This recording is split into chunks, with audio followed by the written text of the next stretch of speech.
So it's once again, it's Roman Rudin, strange occurrence in the region of the heart, and today, surprise, surprise, it's on to the wind in Rome. So Carlo, it's Mm, over to you. We mhm. did look at this a week or two ago, and I remember talking about this little quote here. So now it's time to read it afresh. So over to you, Carlo, whenever you're ready. Okay. So, the wind in Rome. The wind is born from nothing and vanishes to nowhere, leaving nothing but stories behind. Tacitus. The wind in Rome vanishes at the very same time as Celestion returns from his final naval campaign. Final, because the wind does not rise on the day after his return, nor on any day of the month which follows, while soon Celestion, himself, the best of my commanders, prefers to vanish too, following the wind's example, complaining to me before he does, so that the absence of waves on the sea is driving him out of his mind. It is around this same time that rumors begin to spread through my city. Somewhere on the outskirts, an old woman, crackpot you would think, to look at her, is roaming the streets, foretelling misfortune for everyone she encounters, and each of her predictions comes unerringly true, which I personally rather doubt. I ascribe this tale to that same absence of even the very feeblest puff of wind in the city. Since even if there is this old woman, then no one can vouch for her prophecies. After all, scarcely any time at all has passed since the city air reached this unbearable temperature. However, refuting the rumors is impossible, for the same reason. Anytime now, we can expect revolt, because not only are the flags which hang above my palace now drooping, and the fans which wave within now useless, but elsewhere the tunics and tresses of our beautiful Roman women no longer now flutter, while each day now birds fall from the heavens, their wings having nothing on which to gain purchase. This is not the happiest of portents, even without the rumors of a mad old woman. Do you want me to go ahead? You might as well stop there. That's good. That was really nice. Very good. Very, very good.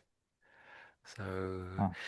how was that then? Did you think you took in the story as you were reading it, or was it a little bit too difficult to do that at the No, same time? it's difficult to understand You because lost it a bit, yeah. it is a clause in another, a sentence in another. It's difficult. And there are many words Hmm. that which I don't know the meaning. Oh, okay. Yeah. Which ones then, in particular, maybe? So, uh, Assuming I know the meanings, of course. foretelling.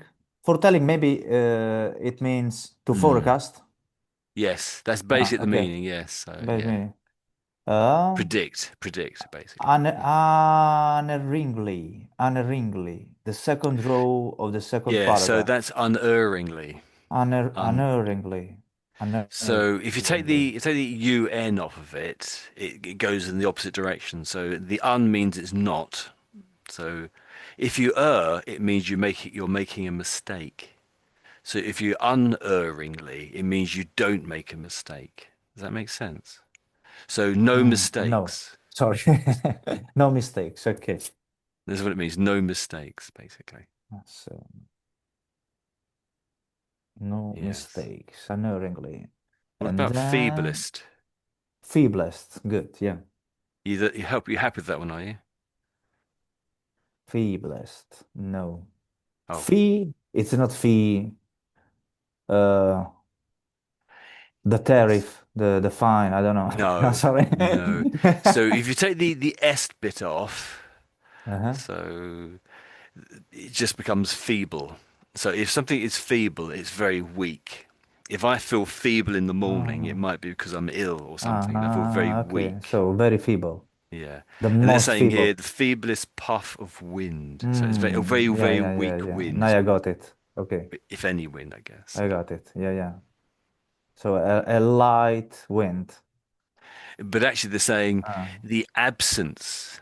So it's even the absent. absence of the lightest Mm. wind. So there's actually no wind whatsoever, is what he's saying, I think, isn't it? There we go. Oops, keep bringing the Mm. dictionary up by accident. Anything else there that was a bit? So anyone can vouch. Yes, that's a good one. To state, if I vouch for you, it means I'm saying that you're a good person, and I will sort of ensure that everything you do is honest, sort of a thing. Does that make sense? No, No. sorry.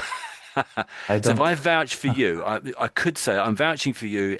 In other words, I'm saying that everything you do is honest and good and true. You Mm. won't lie, that sort of So thing. you trust me if I That's vouch for basically the you? meaning. Let's bring the dictionary up. Let's Ah. see what it says. So, here we go. So, assert or confirm a result. Assert. So if you vouch for it, it says assert or confirm as a result of what of one's own experience the truth or Mm. accuracy of something. Mm. Then it says an example, I think, the explosive used in my own formulation as I can vouch for its efficiency. So you Yeah, basically, I'm okay. stating something as a fact. That's really what it's I, saying, isn't it? it is guaranteed. Yes, as a guarantee. Well said. So vouch for is a phrasal verb. That's Ah, um, Yes. sort Maybe of, it yes. Y- related with word voucher, some Yeah, it special could be. document This maybe. this piece of paper entitles you to something, good, yes. yeah. So, but in this case, this piece of paper vouches that you are accurate, or it's true, or something. So in this case, it's the what's true are the prophecies, supposedly this lady was saying. But okay, yeah, Okay. we got there And eventually. then Going around in circles a little bit. Sorry. sorry. I'm mm,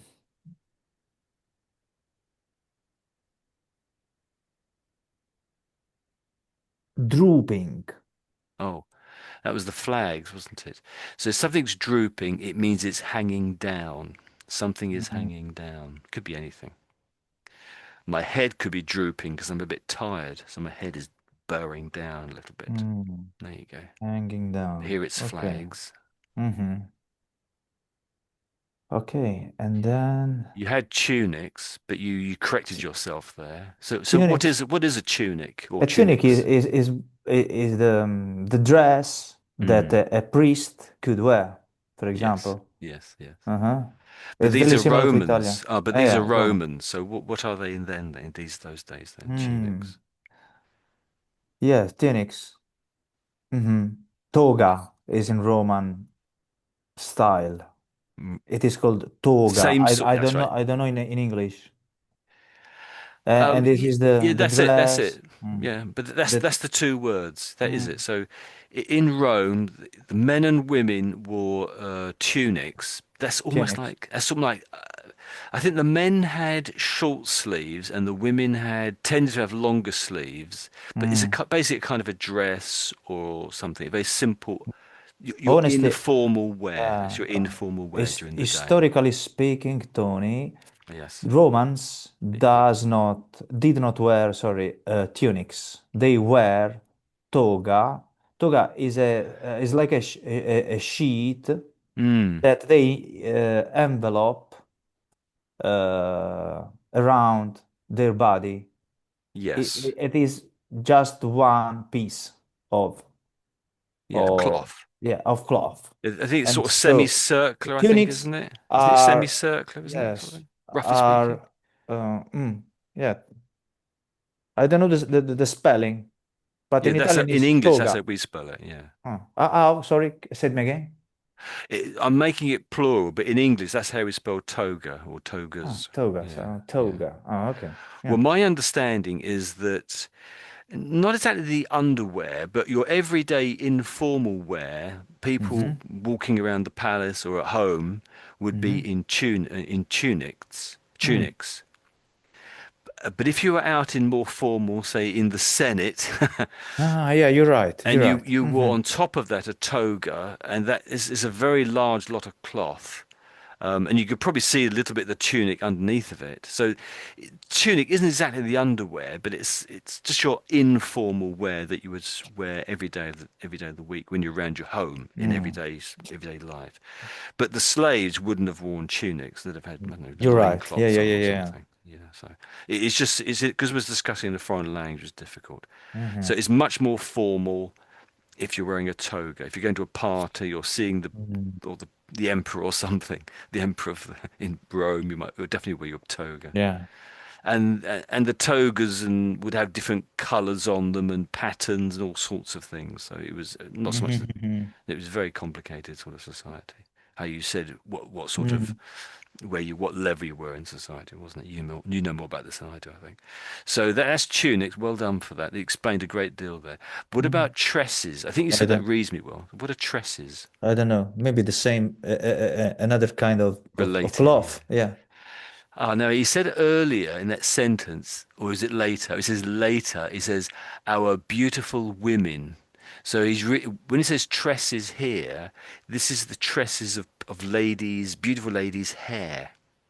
So their hair and their tunics are Ah, sitting yeah. still in the wind because there is no wind. That's really what he's saying. Tresses. Mm. It, it, So it, your it, locks of locks of ladies' hair, probably in curls, hanging down, maybe. That's how I would think of tresses. But having said that, I don't think they had locks of hair hanging down in Roman times. Let's quickly bring up the dictionary, see what it says. Yeah, so a tress here. So tresses is usually how it's used because it's plural. With hair, you have more than one hair, don't we? So it then says a long lock of woman's hair. Her mm-hmm. golden, in the example sentence, it says her golden tresses tumbled about her face. Yes, in Italian is Okay. stretch. It's very similar. Ah, we get it Mm. from Latin Mm. then, don't we? Thank Yeah, you. it's Latin. Yeah. Yes, yes. So we say it's tresses. But often in the hairstyle in Rome, they didn't really do that, did they? I don't think often. But of course, it depends on what year this would be, doesn't it? Really, is this, you know. Mm. Okay. Anything else there then? And flat. I was just going to say that yes, flutter. So the flags are hanging loose, but when the wind is blowing through the flags, so it said here they were drooping. The flags, things were drooping, weren't they? But when the wind is blowing strongly, they don't droop; they flutter instead. So Mm. the So flags flutter. So you could it's the say opposite. flutter is an opposite of drooping. You might say Mm. not exactly an opposite, but pretty much. Mm. So they're saying the tresses of our beautiful Roman women no longer flutter.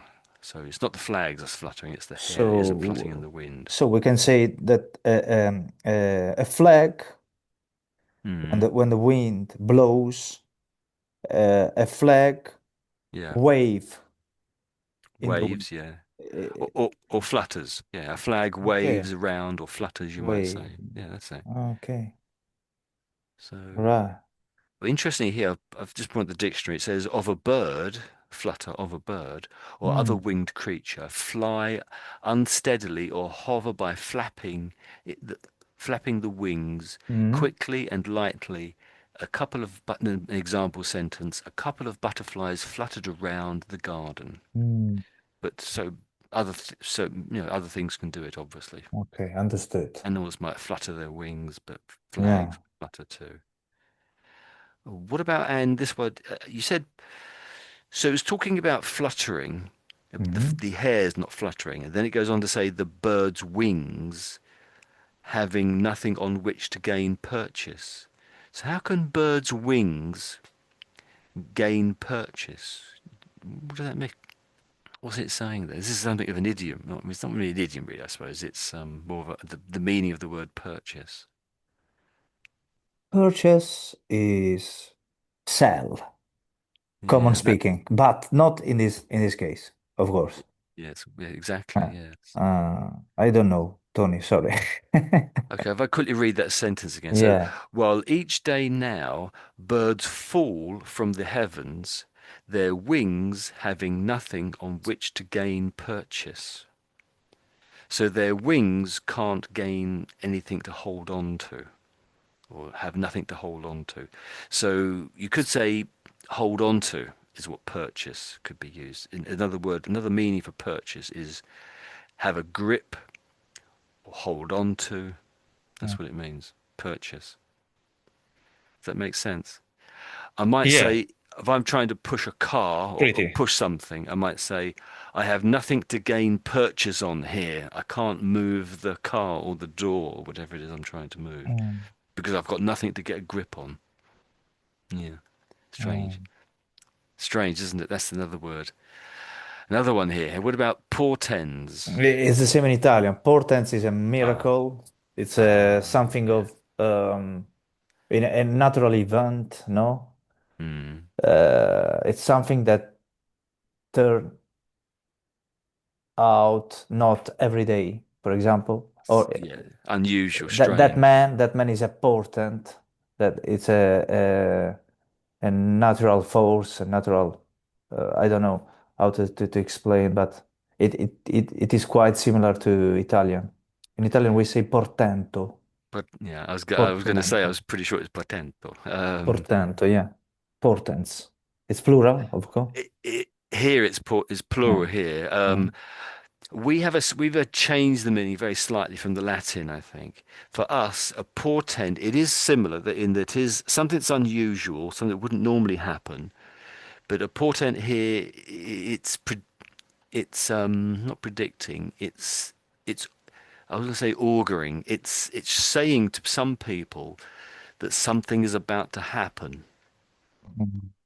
And that Yeah. thing that might be to happen might be a bad thing. Generally, it's a bad thing, a portent. So a Mm, portent is something is saying, "Oh, this, this." Often it's birds. I think about it. The way the birds are flying in the sky and where they're landing. This is a portent that something bad is going to happen. That there's going to be a war or a bad storm. mm. Yeah. Something, that's how you would use the word portents Hmm. from the English point of view.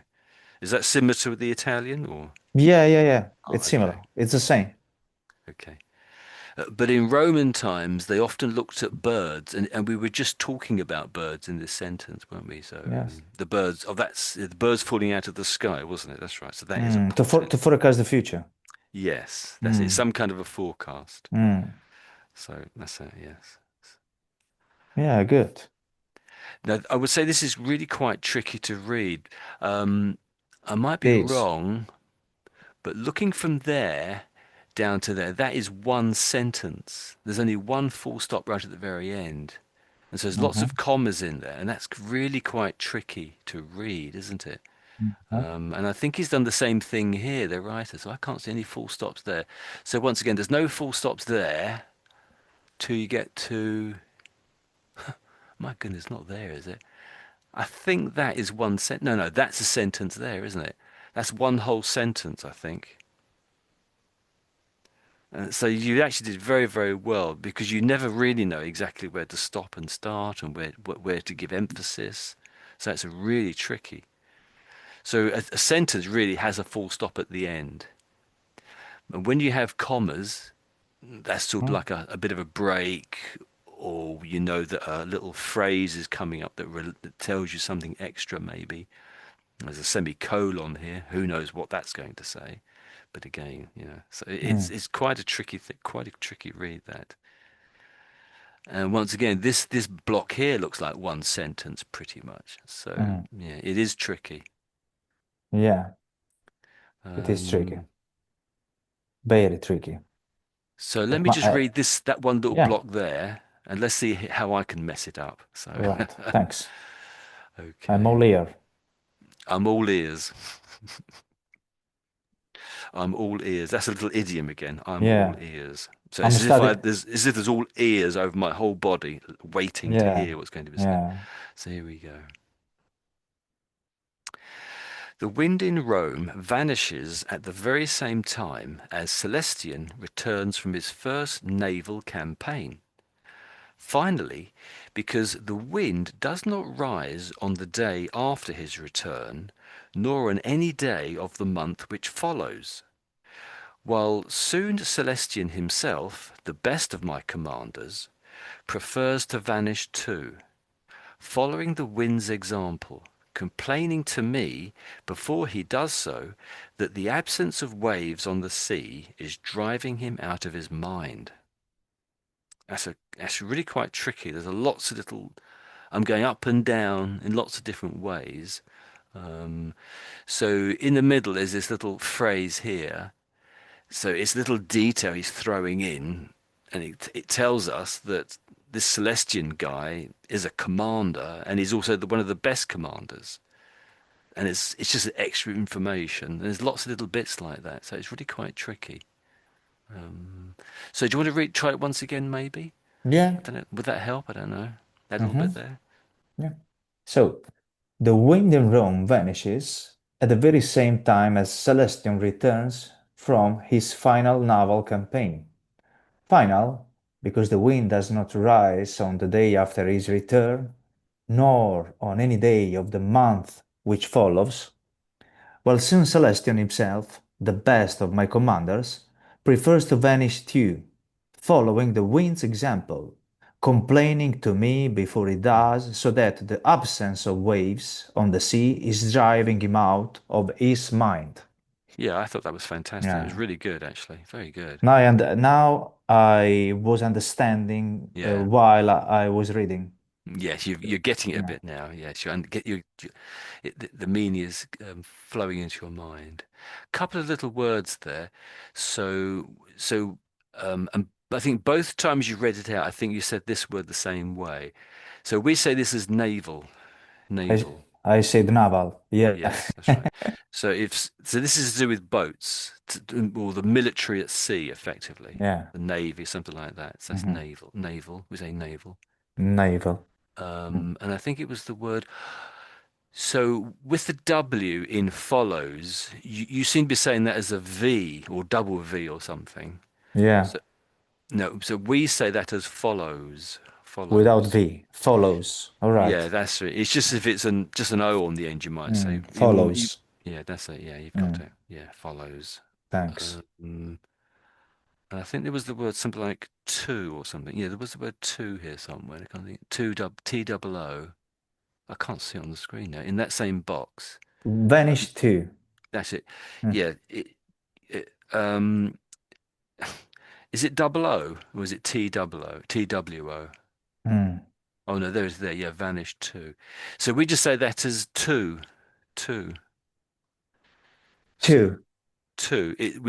That two and that two. All of these Hmm. twos are all the same pronunciation. Two, two. Two. Yeah, Mm. two. So really, to my mind, it's the t sound, and then there's sort of an ooh, ooh. Ooh. Um, that's what I always think we're saying. To ooh. As in, an owl goes to it to woo, ooh, ooh. Is that sort of a sound? I think, anyway. So two, two. Two. Okay. Mm. Yeah. When you're saying, I imagine in my head, it sounds as if you're putting not an O in there. I can sort of hear a W about there when you're saying it. Two. Mm. That's like you're saying two. I'm overdoing it slightly. Two. To my mind, I know in one of these twos there is a W, and it is sort of a W. The sort of sound is sort of like a W, Mm. but it's just a bit too strong, that W sound, I think. So, but you can carry Okay. on. I can definitely understand it. So it's just Yeah. two, two. Uh, Say me again. Sorry, Tony. Um, Spell me again. Two. No. how about this word here, toe, Toe. and again toe. Toe. Yeah, toe. Um, my spelling's appalling. toe.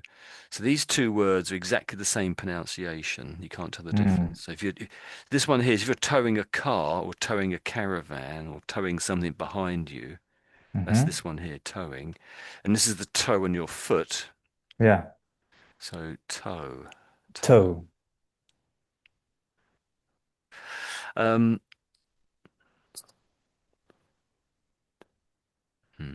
not getting anywhere here, are we? It's only very, very subtle, and maybe it's a complete waste of time, really. But let's tap this in the dictionary, see what it comes up with. Maybe it'll help. It probably won't, but there we go. Oh, so he's got lots of advice here. Oh dear. Hmm. Preposition, adverb uses. So let's listen. Oh, that's interesting. So usually pronounced this way, it's saying t, t, t. Yes. Yeah. How about this one here? two, T. That's probably, yeah, most of the time you're probably saying this one two, before consonants. Two, two, two, two. Um, but pronounced, two, I suppose it's between these ones, this one here and that one. So do you want to just try to copy what the lady says here for this one? two, Try that one, Carlo. Me, sorry. Yeah, Two. sorry. And again, two, Two. yeah, I think that is actually a bit better. Actually, yeah, two, Hmm. yeah, two. Okay, yep. I think we'll leave it at that.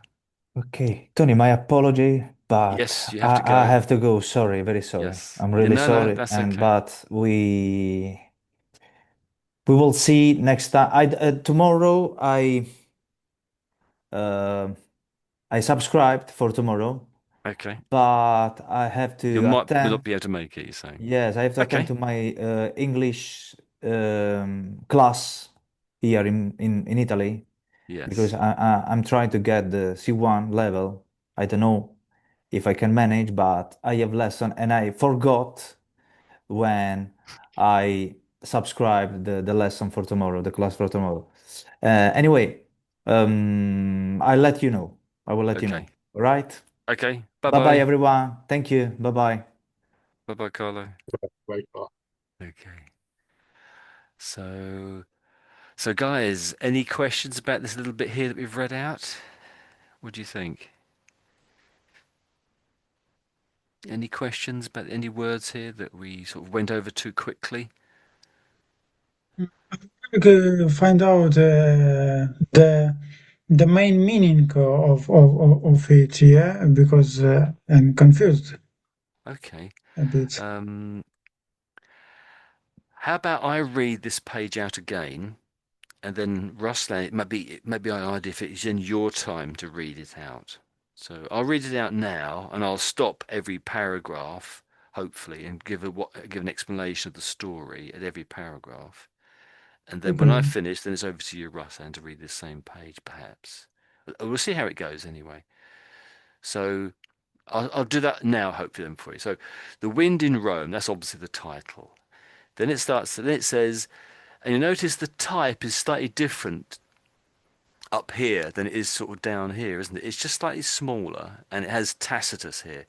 So Tacitus was a man who lived about 2,000 years ago, and he was a Roman. He's sort of regarded as one of the best or one of the earliest historians of the Roman Empire. So when you say historian, that's different, say, from storyteller.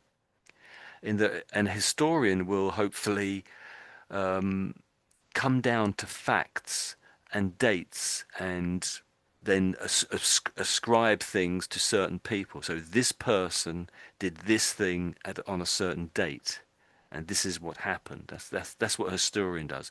Whereas obviously a storyteller, they might use things that happened in the past, but they would essentially sort of make up a story, you might say. Whereas an historian, as Tacitus was, will try to tell you the facts. But when someone gives you the facts, it's always from their opinion. That's always the case. Even today, that's always the case. You have to sort of like get the facts from two or three different places, you might say. And then it's a case of try to work out who is um, an honest historian, I suppose you might say. Some people think he had made a few mistakes. He gave a very sort of a Roman opinion of things, but others think he did pretty good. Okay, so that's who he was, and that's what his job was. And what did he say? So he said supposedly, the wind is born from nothing and vanishes to nowhere, leaving nothing but stories behind. So that's something he is meant to have said. So Roman Rudin has written the story, and he stuck this at the very beginning of the story, and as a credit to this guy called Tacitus. Tacitus. But to be honest, I'm not convinced he said this. I don't believe he said this. This sounds something more like from the Bible to me. I don't think this is Tacitus at all, to be honest. But never mind. So he's talking about the wind up here anyway, isn't he? The wind. So, and then we get onto the story that we're going to read. So the wind in Rome vanishes at the very same time as Celestian returns from his final naval campaign. So Celestian, I think we find out, is a person, and he seems to be the commander of a naval campaign. When it says naval campaign, that means battleships. There's some sort of a battle. The Romans seem to have had some sort of a battle. That's really what it's saying there. But it's saying the wind in Rome vanishes. And of course, boats, especially at this time, normally would have used or depended on winds blowing the sails of a boat. Obviously, they had oars they could use the oars to move the boats around, but they're a bit slow and obviously very uses up a lot of energy, doesn't it? Per human energy. Then it says final. This is final because of talking about the wind now, I think. Final because the wind does not rise on the day after his return, nor on any day of the month which follows, while soon Celestian himself, the best of my commanders, prefers to vanish too. So here it's saying Celestian wants to disappear. That's what vanish means. And also, strangely, the wind has vanished. So these two things want to vanish at the same time. Now, presumably, Celestian being a sailor and there being no wind, maybe because there's no wind he wants to disappear at the same time. Then it says, following the wind's example, which is what I've just said, following the wind's example, complaining to me before he does, so that the absence of waves on the sea is driving him out of his mind. If you're driven out of your mind, it means you're going mad. You're going mad. But it's probably just the tension, having nothing to do, being in a very hot city. We learn on the other page that it's very hot at this time and there's no wind there. But I suppose being in a naval campaign, he might be suffering PTSD, mightn't he? So people going to battles often suffer from post-traumatic stress disorder, PTSD, if that makes any sense. Then it says, it is around this same time that rumors begin to spread through my city. Somewhere on the outskirts, an old woman, crackpot you would think. So there's a dash there, another dash there. So this is almost like in brackets, you might say. It might be another way of doing it. This was in brackets, or perhaps commas. So this is a little insert into the story, a little bit of extra information to help us understand. So it says, crackpot you would think to look at her. If someone's a crackpot, it's sort of another idiom really to say that they're mad, effectively, to put it simply. So this person is a crackpot or a mad person, you would think to look at her. So just looking at her, she looks like a mad person. We don't know how, but that's what they're saying. Then it says, is roaming the streets foretelling misfortunes for everyone. So she's going around telling everybody about the future, and she's saying bad things, misfortune is going to happen for everyone she encounters. And each of her predictions comes unerringly true.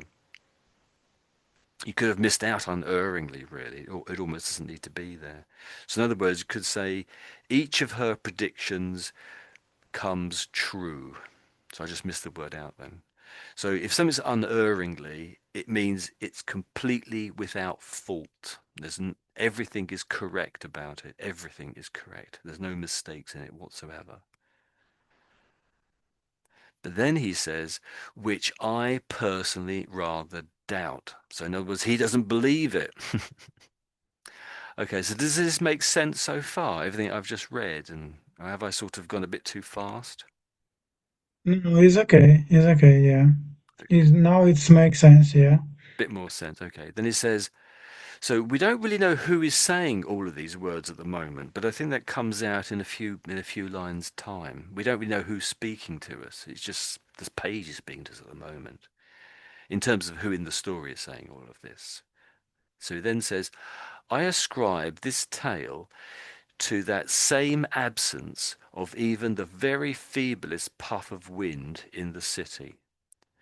So here he is saying that, so he's sort of saying there is no wind there's no wind, it's very hot, very hot, I should say, and for whatever reason, this is encouraging people to think the worst is going to happen. And it's encouraging this lady perhaps to act a bit mad as well. Okay. Since even if there is this old lady, this sentence here sort of, or half a sentence really, it sort of infers he doesn't even believe this lady exists, this mad lady who's going around predicting the future. He doesn't even think she might not even exist. Then no one can vouch for her prophecies. After all, scarcely any time at all has passed since the city air reached this unbearable temperature. However, refuting the rumours is impossible for the same reason. So this last little bit we've just read out, he's sort of saying, I take the meaning to be that you can't really prove this old lady is going around making these predictions and they're all completely true, not without any mistake. You just can't prove it, basically. That's what he's saying. And you can't disprove it either. So how can you prove a rumor, I suppose, what he's kind of saying in a sense, or disprove a rumor. It's very tricky to disprove a rumor. Okay, I'll carry on from here then. So any time now, we can expect revolt. So revolt. So that you could say riot in there. So anytime now we can expect a riot to break out. Why would there be a riot? Why do you think, guys, there might be a riot? Any ideas? What do you think, Ruslan or Michael? Why might there be a riot? Revolution. Yeah, that's the meaning. Yeah, sort of. But why? Why? Why? Hmm. I don't know, because you should, when you are in war and you have an enemy outside, Hmm. maybe. It could be, yes. There could be a war, I suppose, in the air, and it's. Yes, and your population, your citizen, Hmm. uh, see the another enemy outside and united for fight with them. Maybe Yeah. this. Yeah, that's a possibility. But from what's on the page here, I mean, that's possible what you're saying, definitely. But if we I just stick think yeah. I think according this text, yeah, this story rights might be due to this mad woman, or about Yes. Yeah, that's her possible. Yeah. prediction, because Mm, she could tell to someone something bad, and mm. yeah, I think it can be. Yes, I think that's a possibility. Yes, I think you're right. Yeah. So really on this page here, it's sort of saying there's a lot of tension in the city. This mad lady or mad old woman is going around talking about bad things. She's saying misfortune. So misfortune is lots of bad things. She's not saying anything good is happening, it's always something bad. And also that it's very hot, this unbearable temperature, he says here. So things are just incredibly hot. The temperature is very hot. And when the temperature is very hot, there's more likely to be a riot or chaos or people run around a bit mad. And especially with this lady saying that there are bad things happening, just as you were saying, Michael, there could be an enemy outside the city. Yeah, I think you're right there, guys. I think you've got it there. Yeah, that's right. So it then says, anytime now we can expect revolt, because not only are the flags which hang above my palace now drooping, so he says because, so hopefully he's going to explain now why he thinks there's going to be a revolt. So not only the flags are drooping, and the fans which wave within now useless. So the fans, you have fans nowadays, don't we? That when the weather's hot, we switch on the fan, but these would be other fans that be powered by a human hand waving them round, of course, here. So it's not that kind of a fan, but so he still had fans though. So, but they're now useless. But elsewhere, the tunics and tresses of our beautiful women, sorry, Roman women, no longer flutter. So the tunics are the are Roman clothing, is what men and women used to wear in Roman times, and the tresses is just ladies' hair. A curl of hair hanging down is a tress. But here they're just saying they're not fluttering in the wind because there is no wind. And then it says, while each day now birds fall from the heavens, their wings having nothing on which to gain purchase. Does that little bit there make any sense to you? What is that? What do you mean? But what do you think that means? That bit there, Ruslan or Michael? While each day now birds fall from the heavens, their wings having nothing on which to gain purchase. Any idea what that means? Yeah, as you said, when you were talking with Carl about Okay. this Yeah. sentence, yes, in Greek, uh, gain purchase, it's like grip something, Yeah. grasp Yeah, something. grasp. Yeah, get a grip on something, get a grasp. That's it. Yeah. So the word purchase means get a But grip on but something. That's it. Yeah. if we are talking through, I don't know how to say it, through physics, Yeah. uh, like subject, it's meaningless, meaningless, Meaningless. uh, meaningless. Yes, because Yeah. maybe in this case it's extremely hot and birds can fly, maybe. But Yeah. mm, wind, birds can fly without wind. It's different force, different Mm. physics. Mm. I can translate it in English. No, I think I understood what you were. I think I understood what you were saying. That birds don't we need wind to fly. They can Yes, fly yes, in a still day. They can even fly against the wind. I imagine. but it's for literature. It's Yeah. for It's a fancy story, isn't literature. it? Yeah. Yes, stories. But this meaning, yes, they can uh, They can still push, fly. can fly, can push from Yeah. air. I They can think. Yeah. fly through the air. Yeah. They can push themselves through the air with their wing power, their normal everyday wing power. Perhaps a bit slower because there's no wind, maybe, but they can still move. Yes. Yeah. Um, but yet it still Yeah, says, so you're going to say Ruslan, yes? yeah, I would like to add it. Yeah. My opinion about it is that it can be, it can be intentment from this woman, no? enchantment, Oh, okay, yes, yeah. from this woman, yeah, because Mm. she makes magical things, yeah. Yes, you could have done, yes. Oh, I misspelled enchantment wrong there. Yeah, so enchantment. Yeah, that's it. I misspelled enchantment. Yeah, that's enchantment there. That's it, yes. So if something's enchanting, it's spellbinding. It has a special power over you. A beautiful lady may have special power over you. If you're a woman, a powerful man may have pa- that extra bit of attraction to you. It may be very spellbinding. That's it, yes. That's it. Yeah, well done. That was a good use of that word, Ruslan. Well done.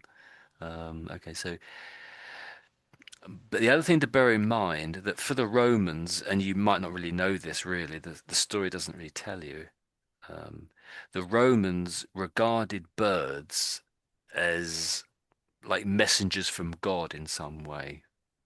They believed birds had special power to communicate to humans what was going to happen in the future.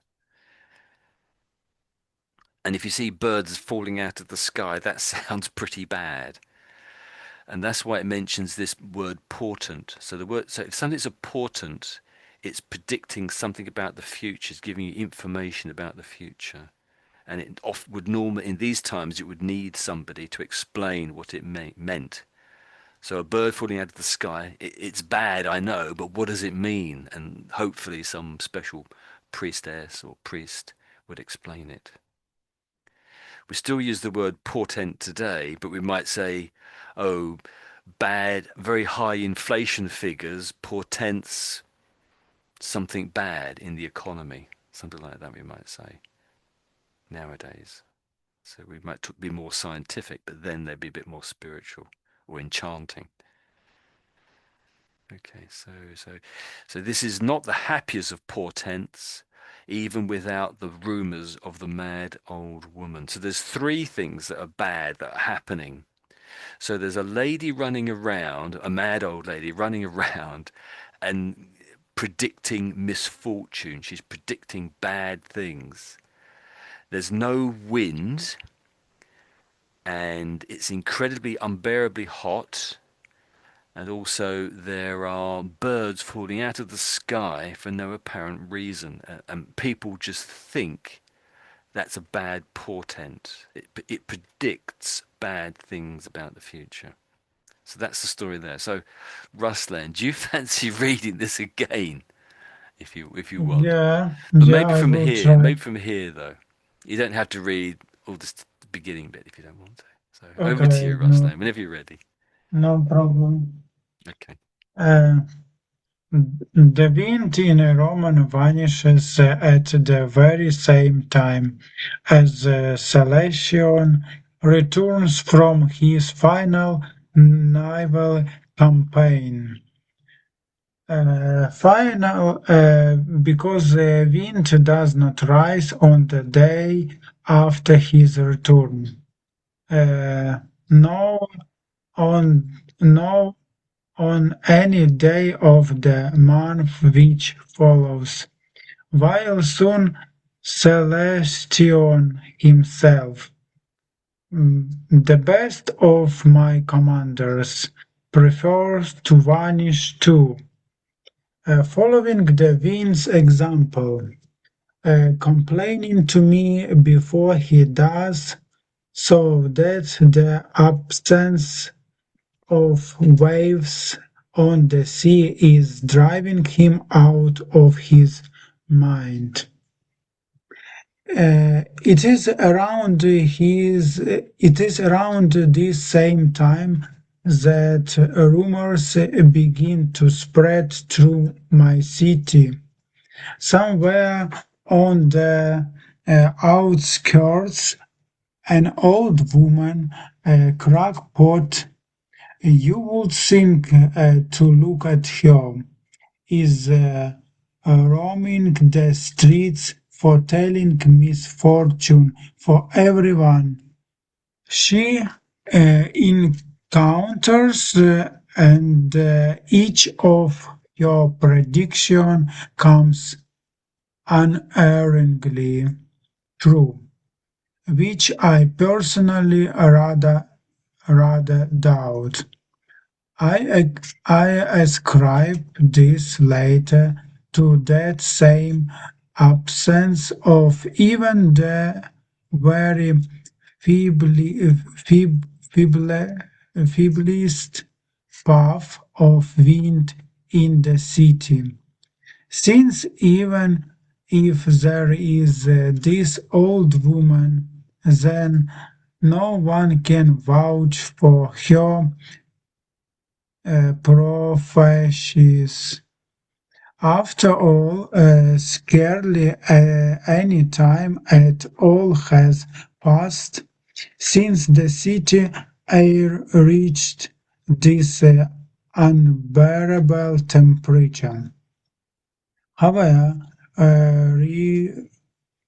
refuting the rumors is impossible for the same reason. At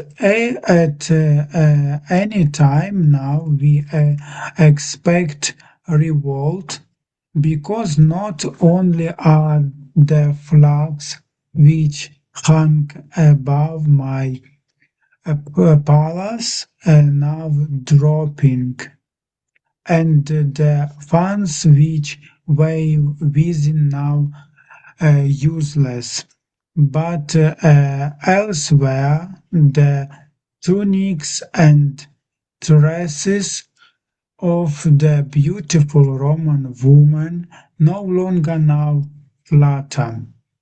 While each day now birds fall from the heavens, there is winds having nothing on which to gain purchase.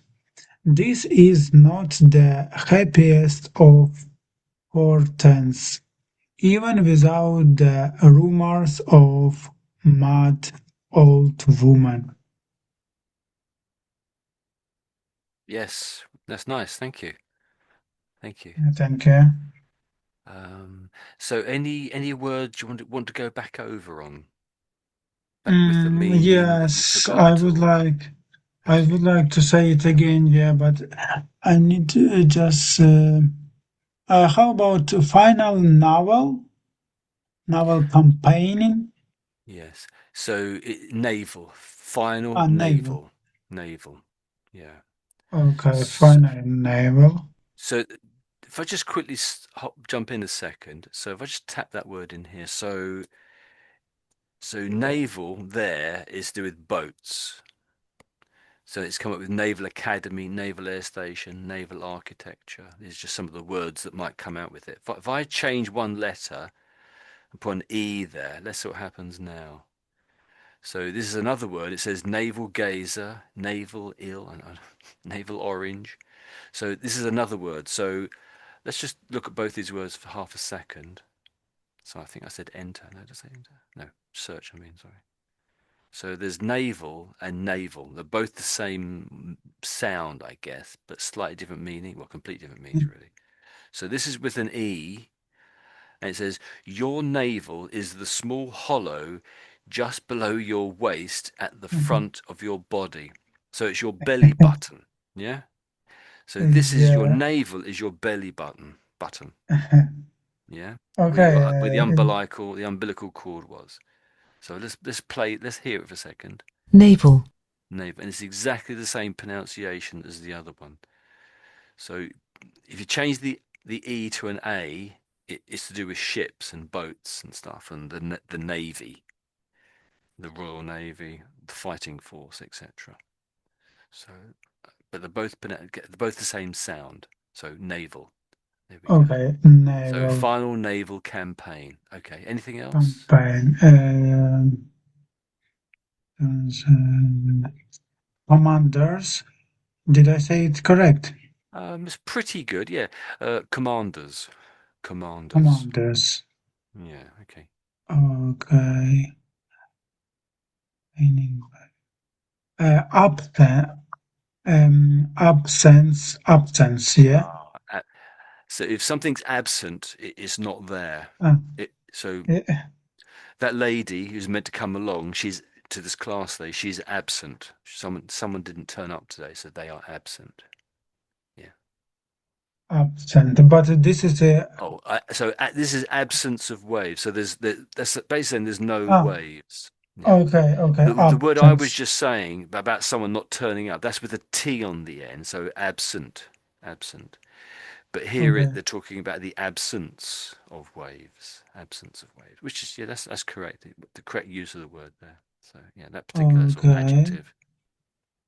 Outskirts. Outskirts. Did I say it correct? I think when you read it, it sounded better when you read it out. It's really two words. The sound of it is like two words stuck together. Ah, So out and skirts, outskirts, outskirts. outskirts. You know, Outskirts. ladies wear skirts, don't they? So this is the outer edges of the city normally, the outer edges. So with London, it's on the edge of London, perhaps at the M25 or something. So the Ah, M25 is a okay. circular road that goes all the way around the edge of London. It goes Yeah. out of London, it Okay. goes in of London a little bit, but it's all around the edges. So that's it goes around the outskirts of London. That's it that case. Okay. Outskirts. Yeah. Okay. Uh, hoteling. Hoteling. Um, so telling, if I tell someone something, that I'm giving them information. But when you foretell, it means you're giving them information beforehand. But Prediction. when you Like say a before, prediction. that's Yeah. right. You're making a prediction. That's right. So Okay. it's before and for as the same sort of meaning. That's right. So you're telling someone beforehand, before Ah. something happens. Okay. So exactly as you say, a prediction. That's it. You've got it. You've got it. Yeah. Okay. And she encounters. It is. Oh, okay. If I encounter someone in the street, I meet them. I just meet someone. Just I had meet. an Yeah. encounter with a friend in the street the other day. Yeah, that's it. I just met them. That's what it means. Yes. Yeah. You bumped into Probably something. I think probably better to use these words in a formal, yeah, like a letter or It's a something bit else. more. Um, yes. Yeah, that's right. It does sound a little bit. If it's a friend, you probably wouldn't encounter them. You meet a friend. Okay. You're right. Yes, it does sound a bit more informal, but in this case here, with her, this mad lady is walking around the streets, and it's anyone that she meets, or anyone that she encounters. So encounters in this sense feels about right. So it's impersonal. She doesn't know who they are, but she is meeting people. Doesn't know who they are, not friends. It's just accidental who she Hmm. meets. That's it. Yeah, and as I say, she's predicting or making predictions about stuff. Unerringly. Okay, unerringly means no. The unbit means makes no effectively. Un means no or Oh, not, doesn't it? So it's no mistakes is what that means. Without any mistakes. okay, Unerringly without means any no mistake. mistakes. No mistakes effectively. Unerringly, yeah. Okay. The very feeblest, Oh, feeblest feeblest. path. Yeah. I don't know the meaning about it. Okay. It's so the word feeble then, if something's feeble, it's very, very weak. It's very, very weak. Weak. Very, And if very something weak. Yeah, okay. and do you know what puff means? Puff. So very Path. feeble is what any idea what puff is? Or if you don't know, just say so. No, I don't know. I don't know. Oh, puff. A puff is a blow of wind. Like that. Ah, Yeah. So okay. okay, yeah. So here it is saying, It's yeah. yeah. I want to say yeah. If we combine these two words together, this means like slight wind. Yeah, we can say Yes, like this. a very slight wind. Yeah. Yeah. Okay. But here it's saying the absence of even the very slightest Ah, wind. So there's absolutely okay. not even the smallest bit of wind. It's Yeah, okay. completely still. It is like a comparing. Yeah, she wants to show us some comparing that there is nothing of wind. Sort Yeah. of, yeah, that's right. Sort of, yeah, that's right. Yeah, yeah. Okay. How about your professions? Oh, okay. So yeah, I noticed when you said it. So prophecies, prophecies. So Mm, it's a plur that ies makes it a plural. Prophecies. mhm, So it's exactly the mm. same thing as predictions. It's exactly the Oh, same meaning, essentially. If you're foretelling, a prophecy is foretelling the future. So this word, predictions, and foretelling, it's all the same meaning, oh, basically. But they've used three mm. different words. So Uh, to make the story more interesting, if you use exactly the yeah. same word all the time, it gets a bit boring, doesn't it? You know what? This word, Mm, prophecies, mm. looks for me like a proficiency, like Oh a, yeah, yeah, prophet. It like could, yeah. yeah. But that would be an Oh, F though, wouldn't it? I think, but professance, yeah, I forgot. Yeah, it is about your job. Yeah, yes, I am proficiency, good. Yeah, proficiency. Yeah, proficiency. Yeah, yeah, but yeah. this is professions, professions. It's similar. It's This word is prophecies on the screen. This is prophecies. Ah, Yeah. So prophecies. prophecies. Yeah, prophecies. And another word about job, Professional. professional. Okay. Yeah. So again, that's with F's here, isn't it? Professional, isn't it? My spelling is really bad, but I think there's F's there in the middle. Because it makes the same sound. So yeah, I know what you're saying. It's Ah, yeah, yeah. same It is sound but the different same. spelling. Yeah. Yeah, They different. sound the Yeah. same. Yeah. Okay. Yeah. No, you've once again you've highlighted one of the tricky things in English. Well done. Well done. Yeah, yeah. Uh, unbearable temperature. Mm. Mm-hmm. It Mm. is means unbearable, Yeah. like too much. Yeah. Yeah, that's it. It's too much, yes. So if you bear something on your back, it might be a heavy weight on your back. I've got a heavy weight on my back. I'm just bearing this load on my back. But if it's unbearable, it means you can't take that load on your back, let's say, as Okay. an example. But in this case, it's temperature. So this unbearable temperature. I can't take this temperature anymore. It's too much. Okay. Okay. So And that's another reason why there's might be a revolt because it's just so hot. It's driving everybody yeah. crazy. Yeah. Yeah. Yeah. It is true. Yeah. But what they can reach if they create like this revolt, yeah, the government does not help them. Yeah, I think because it is Mm. everything depends of the weather.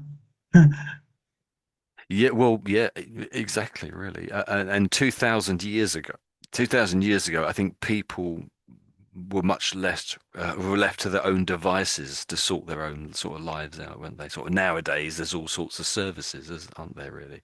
But 2000 years Yeah. ago, it didn't have the sort of services we do nowadays. So, yes, yeah, I agree with you. Mm. Anything else there worth going over? Oh, I think Yeah. when you said this word here, it was if there was one O there, it would be dropping, I suppose. Mm, But this word it would sound more like dropping if there was one O. But with the two O's, it's drooping, drooping. Grouping. So the idea with drooping is something is hanging down. If you have a piece of string and it's tied at one end and you're pulling on it, you might hold it nice and tight, then it wouldn't be drooping. But if you let it go slightly, it would hang down in the middle. So you could say, oh, the string is drooping in the middle, you might say. That's how you might use the word drooping. Does that make sense? Okay, yeah, But okay, here it's the flags are drooping. Because there's no wind, and so yeah, the flags simply hanging down loosely. The flags are okay. hanging down. Okay. So do you want to say just How about, drooping? Do you want to just say yeah, drooping? Drooping. drooping, Yeah, that's it. Yeah, drooping, yeah, drooping. Yeah, that's pretty much it. Yeah. drooping. How about now flutter, now So flutter? flutter is related to this drooping thing, but Um, flutter is sort of the opposite of drooping. So when a um, flag is drooping, there's no wind. But when a flag is fluttering, or if a flag flutters, there's wind that's blowing it, and it's wobbling from side to side. The flag is wobbling from side to side in the wind. Does that make sense?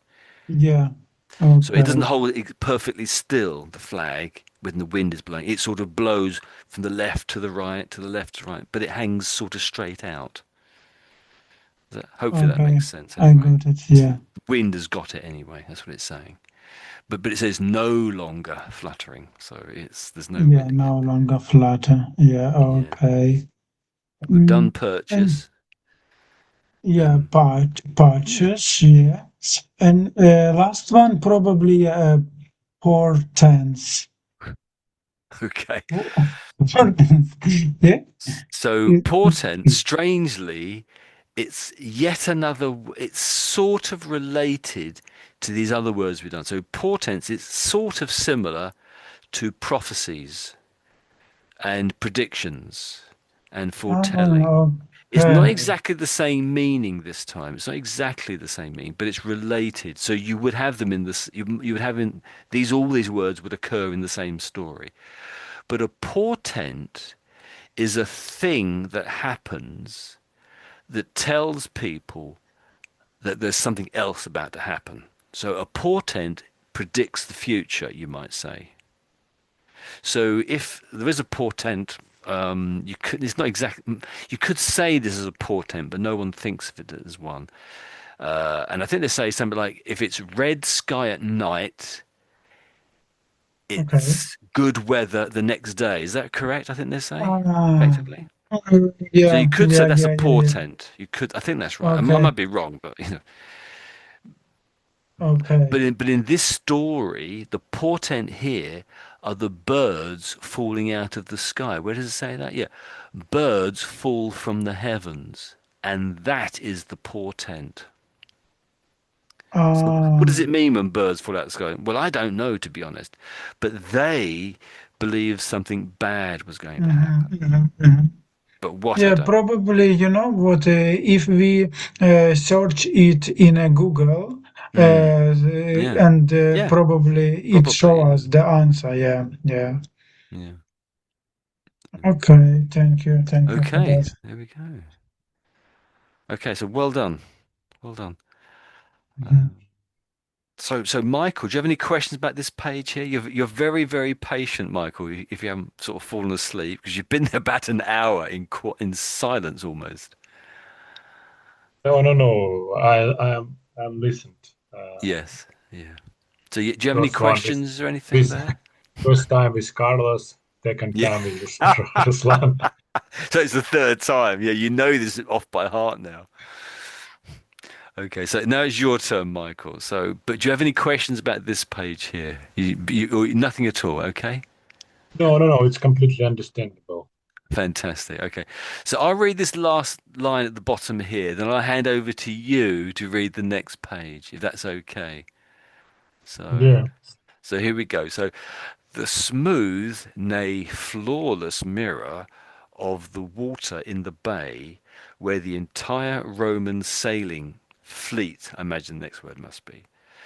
But just to explain, so the word nay means no. It's a slightly poetic way of saying no. So it says, the smooth, no, flawless mirror of the water in the bay where the entire Roman sailing fleet is, presumably. So it's just saying even the wind, even the water isn't being disturbed by by wind. It's completely flat. The water is completely flat. So, oh, and it is fleet, I should say. So it's over to you, Mike, if that's okay. Now, Fleet is held captive, merges seamlessly with the fathomless sky, and twice each day it seems as thought the boats take the place of the birds and hover in the air. At dawn shortly before the sun rises, and at dusk just after the scorching red disk of the sun disappears from view. Without exception, every poet in Rome gathers on the shore of the bay for the morning minutes of this delightful enchantment.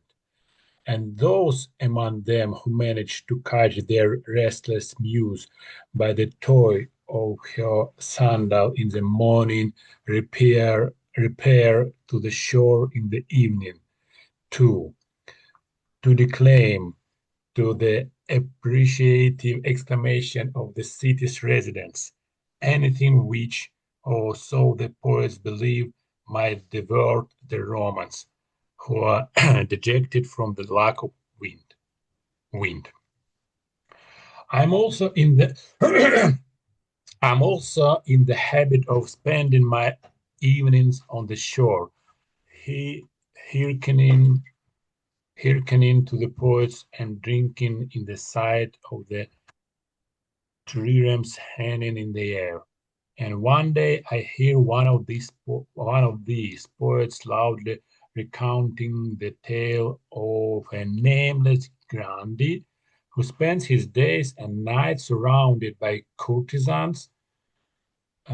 His crowns their embrace completely, bidding bidding them instead to blow constantly in his direction and so create an approximation of breeze.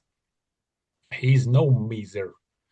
He pays well for the difficult labor of their lungs and cheeks. I instantly guess who in Rome might be ready to cast his entire fortune to the wind, and I sent men to discover which part of the city is home to this ill-starred versifier, who does not even begin to suspect what the man whose anonymity Hmm. he has so recklessly destroyed might do to him in return. My spies return and report that Celestion has based himself in one of the brothels, Hmm.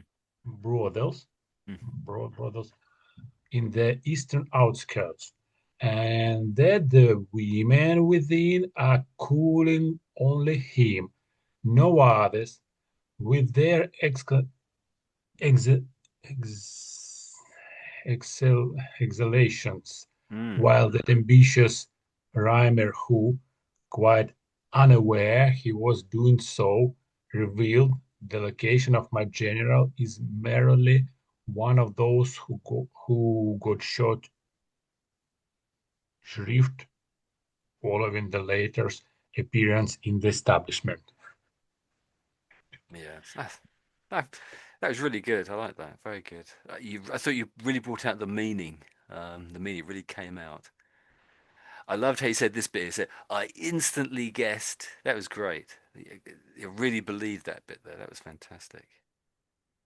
Yeah, well done. Um, anything that struck you about that? Anything you want to ask about or talk about? Or Yes, yeah. yes, there are many. Oh, This okay. this text overwhelmed with Oh, really? with Okay. with Tricky. hardcore, Mm. Yeah. Oh, maybe. tricky words. Yeah, And maybe. Yeah. yes, let's begin from uh, yes, eggs. My spies return the report the Salesian has based himself in one of the Oh. bro it's like bordels. It's like So brothels. yeah, that's pretty close. So this is brothels. brothels. Brothels. It's a plural, it's an S on the end there. Br- So singular is brothel. So a brothel is where sex workers work from. Sex workers.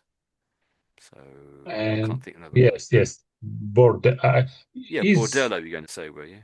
bordel, yeah. I think that's for men, isn't it? But yeah, that's it, yeah. Yeah. Mm, and with their exhalation. Yeah. Exhale. Yes, yes, yes. I understand. Inhale and Yes. exhale. Yeah. Yes, it's a word. The, Yes, exhalation. Yeah, exactly. It hardly gets used, this word. Yes, exhalations. Yeah. Inhalation and exhalation. So when you breathe in, it's inhalation. yeah, Breathing out, exhalation. That's it, yes.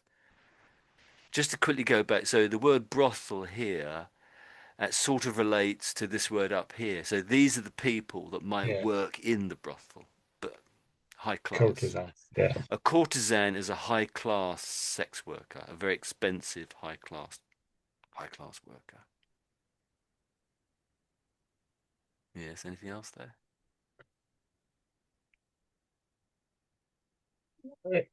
Exhalations, while the ambitious rhymer. Um, Yeah, that's it. So ambitious is spot on. With the word rhymer, again, that the person who's writing this, they don't want to use the same word more than once.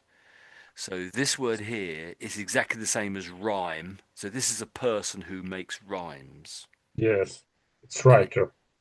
a writer, but it's the same as this word. It's the same thing as this word up here, really. So versifier and rhymer are the same idea, same word, essentially. Not Mhm. exactly, but essentially. And I think it relates to this person over here, the poet, doesn't it? Anything else there?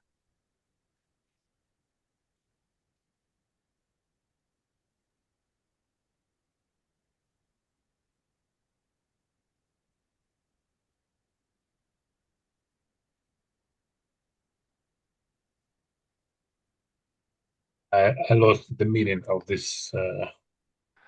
Oh, what rhymer? So a rhyme is something that No, no, I understand. I don't understand in this part of the story. Uh, right. So in the context of this story, when it says rhymer and versifier, it's referring to this other side over here when it's talking about this poet. So do you remember? I hear I hear one of these poets loudly recounting the tale of a nameless grandee who spends his days, etc., etc. So when it says rhymer and versifier, it's talking about this poet over here whom he has heard as reporting about this. Does that make sense? yeah, So a but rhymer is the same thing as a poet and a yes, yes, yes. versifier. But really these words are sort of made up. I've never heard this word used before, versifier. It's sort of made up. Rhymer, I may have heard of it, but it rarely ever gets used. We normally would say poet. So he's really using every word possible here, I think. Hopefully that makes a bit more sense. A little bit more. So Yes, you could yes, have yes. said poet. You could have said poet there really, and here too. No, no, but I didn't catch the emperor or who in charge Yeah. in Rome in this period. They sent some people to find out who is it Celestian with courtesans or is it another person in this context? And Um, no, I don't think so. No, but because he does say, I instantly guessed who in Rome might be ready to cast his entire fortune to the mm, wind. mm, So he's already guessed who it is. Who it yeah, is, he's but it's where is he? I think. So here's this person making this poetical sort of rhyme or verses of a rhyme, and he talks about someone, a nameless grandee. So someone who's a grandee is an important person. And the emperor guesses this grandee, this important person, must be Celestian because of the story that's happening, I guess. So, so he instantly guesses, but at the same time, he sends his spies, I think. So, I sent men to discover which part of the city this is home to this ill-starred versifier or the poet who does not even begin to suspect that the man whose anonymity he is so recklessly has so recklessly destroyed might do to him.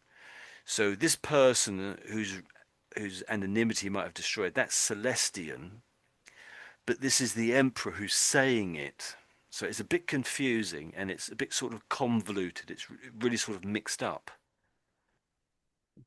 So he's saying that the poet is sort of revealing stuff about Celestian, and Celestian won't be happy about it.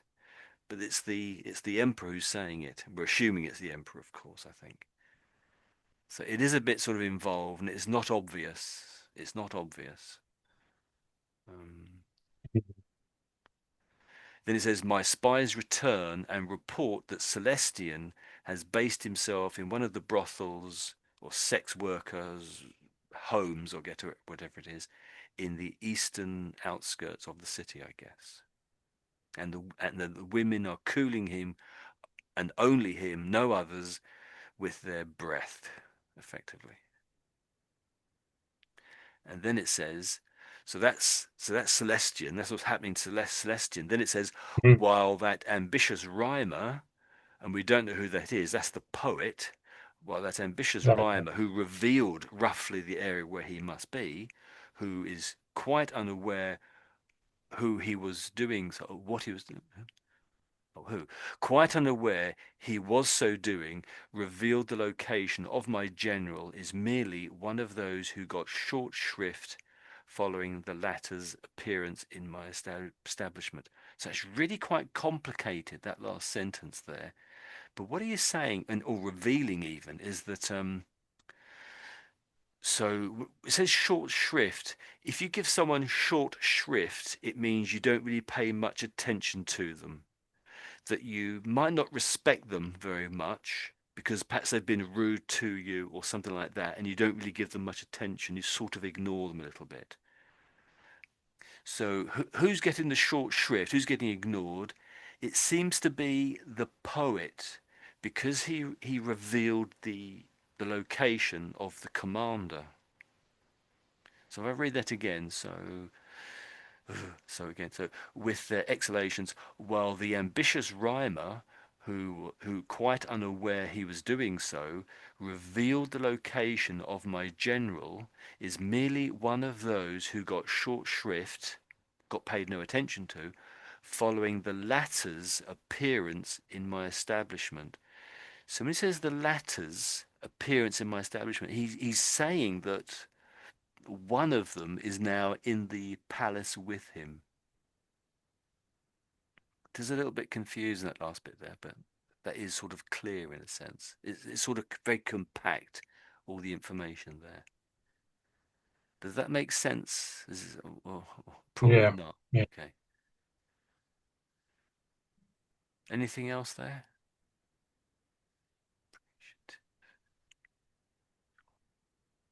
Oh, that's a tricky word there. Yeah.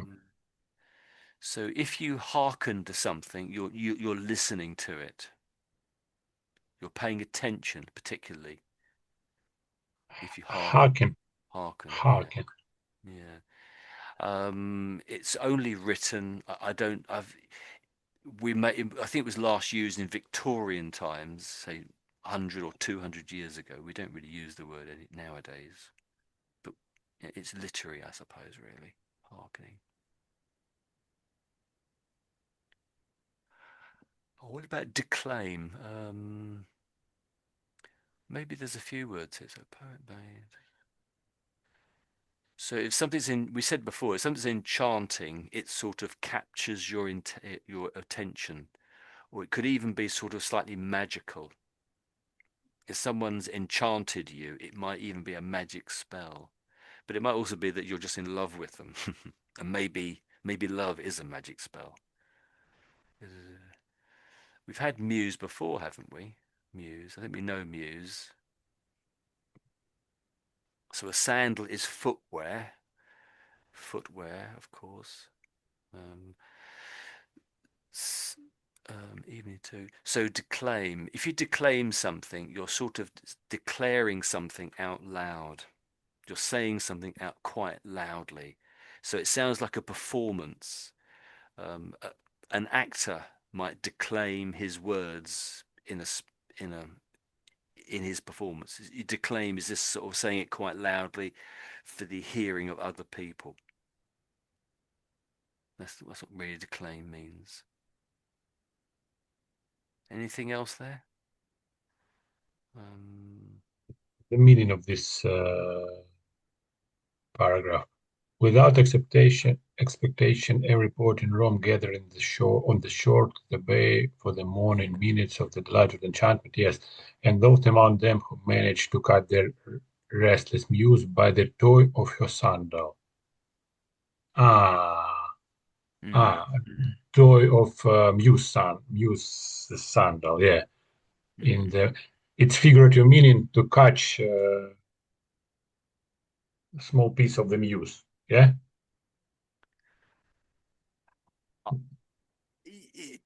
I Not think use, not home use, because it's not good weather, not good condition. But uh, uh, hopefully, one pieces of muse, a little of muse. It's meaning so.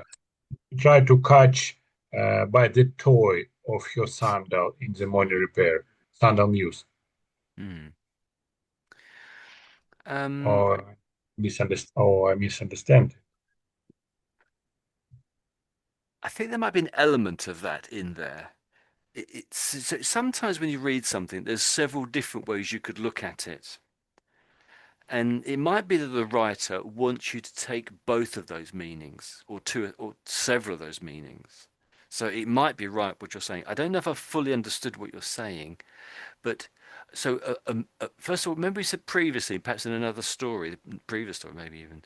So a muse is something or someone. Often it's a woman for a man, I should say, who inspires you, who excites Encourage you. him Yeah, it might be that you're an artist and you think, wow, I think I could just capture that in on in paint or in a drawing or to something. write something. Yeah, Yeah, or write something. That's true. And I think it is right. I think in this case it is writing, isn't it? So there is a sort of I think it's all playing a little bit with words, in that maybe in Roman times of a lady, the most of her skin that you might see might be her toe in her sandal. I We talked about tunics before. I think ladies did wear uh-huh. long-armed tunics, so you wouldn't even see their arms necessarily, and presumably not their legs either. And I think a toga did often go down to the togas or tunics went down to their feet. Um, so I think they're saying that you don't see much of a lady's flesh if that's what's important to men. Often that's not, isn't it? I think. Um, so let me just read that little block again there. Help me get the meaning. I can help to remind me of what the meaning is. Let me just read it to you a little bit there. So it says, without exception, every poet in Rome gathers on the shore of the bay for the morning minutes of this delightful enchantment. So the delightful enchantment, as I remember, was this strange business up here where because the water is still and presumably it's roughly the same color as the sky. The water and the sky are roughly the same color, and the water is very still. It seems as if the boats, which are on the water, are actually in the sky because of some strange effect at that particular time of the day. And it seems that everyone goes out to look at this. Isn't it exciting to see the boats look like they're in the sky when they're not really, of course. It's just an optical illusion one imagines. Then it says, without exception, every poet in the Rome gathers on the shore of the bay for the morning minutes of this delightful enchantment, the thing we've just seen, this strange thing, this magical experience. And then we have another magic experience, you might say. And those among them who manage to catch their restless muse by the toe of her sandal in the morning. Let's stop there for a second. So some people are inspired by these boats that appear to be floating in the sky. Well, they're not really. And other people are inspired by this muse, which might be a lady, a sexy lady they see, and they might like her. They might like her, and they presumably are inspired. That's their muse. And then it says, Sanders in their morning repair. So when it says repair, it doesn't mean they're fixing something that's broken. That's often what repair means. But here it means, you could say return. Really, it sort of means something like return. I think it's closer to repatriate. I think it comes from the French originally, but we'll leave that for the moment. So basically, they return there every morning, or return to the same place, I think is what they're saying. So they return in the evening too, is what it says. And when it says declaim, that again is some sort of performance. Now, presumably, these people who have got their muse, maybe they're some sort of an artist, maybe they're a performer. Presumably, it could be poetry, but it might be some sort of theatrical performance. I'm not really sure. It's not clear to me. So there's lots of little there's sort of half meanings which are sort of hidden in the words, because really declaim is you only really use that if you're a performer. I don't use the word. I don't know it's used in any other situation. Only a performer would declaim something. So it's a performer saying his words out loud for an audience. That's what declaim means. And of course, muse. We've had muse before. It's something, that thing that inspires you. So they've declaimed something to the appreciative exclamations of the city's residents. So the people who are listening, they appreciate it and they're exclaiming, yeah, that's fantastic, yeah, exclamations to the city's residents. Anything which, or so the poets believe, oh, so poets, it's so the people who are doing this are the poets. The declaiming is coming from the poets. I thought it might be an actor or something, but it's a poet. Then it says, believes might divert the Romans who are dejected or depressed, you could say depressed, from the lack of wind. When it says divert, that means a diversion is something that brings a certain amount of happiness or pleasure to you. If you're bored or depressed, you may want to look for a diversion, which is something to enjoy. So divert might be anything to give you some happiness, you might say, to the Romans. In this case, it's poetry. It's very dense in the meaning. There's a lot of Yeah, little meanings hidden in there. it could be morning repair. Could the morning repair be the meaning that in the morning usually even Yeah. in the hot period in the morning appears uh, it's the Mm. lowest temperature in the morning. Oh, that's true. Yeah, it would Yes, be. and a small breeze can appear, and maybe it's related to morning repair.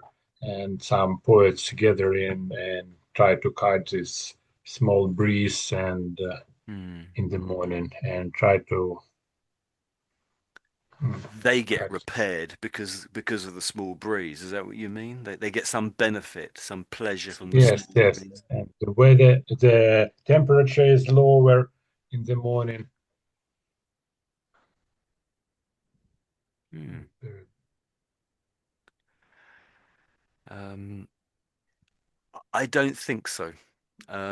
Because you can say, let's try and find the meaning I'm looking for. So the normal meaning for repair is to basically fix something that repair, is not working or has stopped working, to mend something. So TV repairs.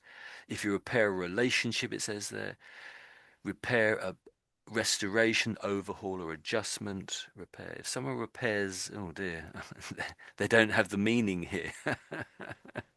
Oh dear. So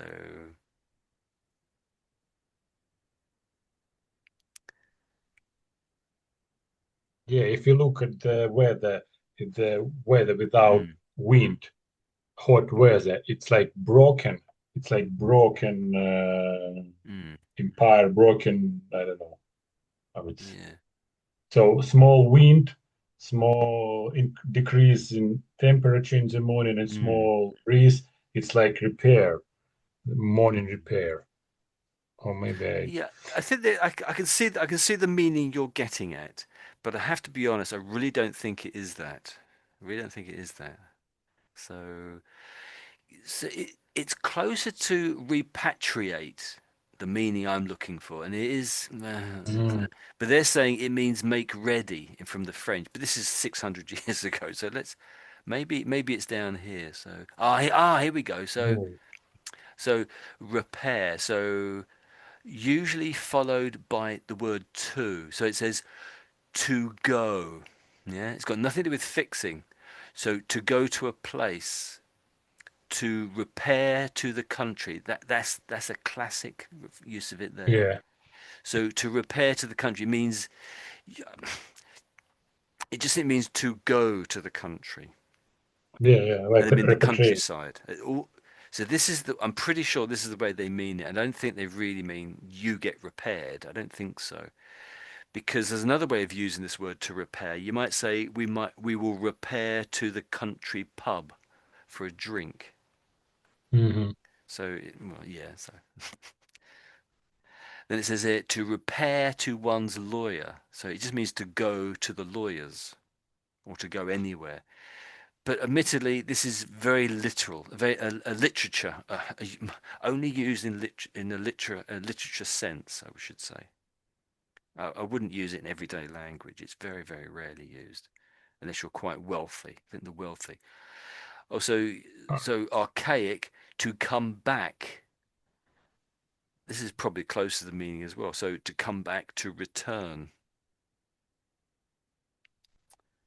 Oh, here we go. A haunt or resort. That's even closer. Carlo, Carlos has come back, or Carlo has come back. Carlos? So that was someone called Carlos coming in. So yeah, that's the meaning I take from it anyway. Hello, Carlos. Um, Hello, hello. hello, Carlos. Yes, we're just reading the story here. So if you just listen for the moment, that's great. So any other? So Thank you've you. just read this little bit here, then, Michael. Anything you want to ask else about this?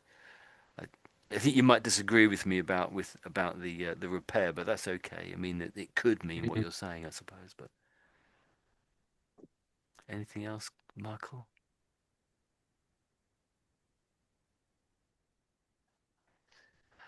Pilgrims, poets, and drinking in the side, the last paragraph of the no, Hmm. I'm also in the habit of spending my evenings at the shore and triremes hanging in the air. The triremes, So this is the special name they had for boats, fighting boats in their days. So 2,000 years ago, their naval boats were basically all triremes. Triremes. triremes. Yeah, trireme. Yeah, that's it. Yes. Triremes. Yeah. So tr is tricky word to say. Triremes. Yes. I think the Greeks started off with them. And that's it. Yeah. Okay. Ancient boats, fighting boats normally, and you would row them. These were rowed. Thinking about it, on the whole, I think, but you could obviously sail them too. Um, so courtesans. So what courtesans are? I think it was the word scorns. I noticed the word. Do you know what the word scorns means? Scorns. Scorns. I don't know. Okay. So It's only the essay. if you scorn something, you sort of reject it. You reject it. So I think it was so this Celestian. So with the courtesans, he rejected them or their embraces. He was only interested in them blowing in his direction. There was that to blow on him because he was so hot. Very strange story. Could be Celestian. Could Gustav Braun and Celestian be the one person if related to this story? The Probably. story. Because they're both fighting men, you'll think, yeah, that's not impossible. That's fascinating. So Gustav Braun or Braun was in a previous story that we read, the one or two stories back. Yeah, that's right. It could be. Could well be. Yeah, I can see that it could inspired this story. Very true. Yeah. And of course, he is their best commander in the Navy. Very true. Um, but can you imagine? So this little bit here. So this chap Celestian, he's paid these ladies to stand around him and not do anything other than just blow in his direction. So they're just doing that the whole time. Can you imagine? Only a billionaire, say like Elon Musk. I can imagine Elon Musk demanding that and paying people to do that, but nobody else, pretty much. So that's fascinating as a story, anyway. Mm.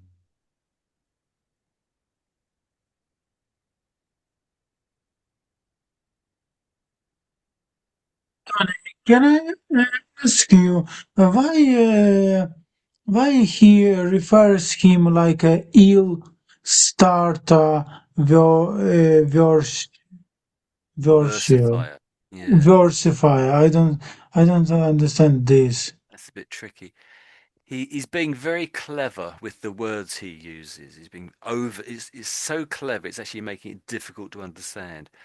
So, so ill means bad. If something is ill, it means bad, really. And starred. So these are the stars in the heaven. So if you have back in these days, everybody believed that the stars above you in the sky predicted your future. They could prophesy your future. The stars could. You know, nowadays some people have their horoscope. They look at their stars in the newspaper or online or something. It's sort of in that area. But what they're sort of implying here is that this person was perhaps born under a bad star, perhaps. I don't know, something like that. That's what ill star sort of refers to. And when it says Okay. versifier, again, I've never seen this word before, but it's sort of the it's someone who is basically it's someone who writes verses, you could say. So a poet might write verses, and that's really what it's saying.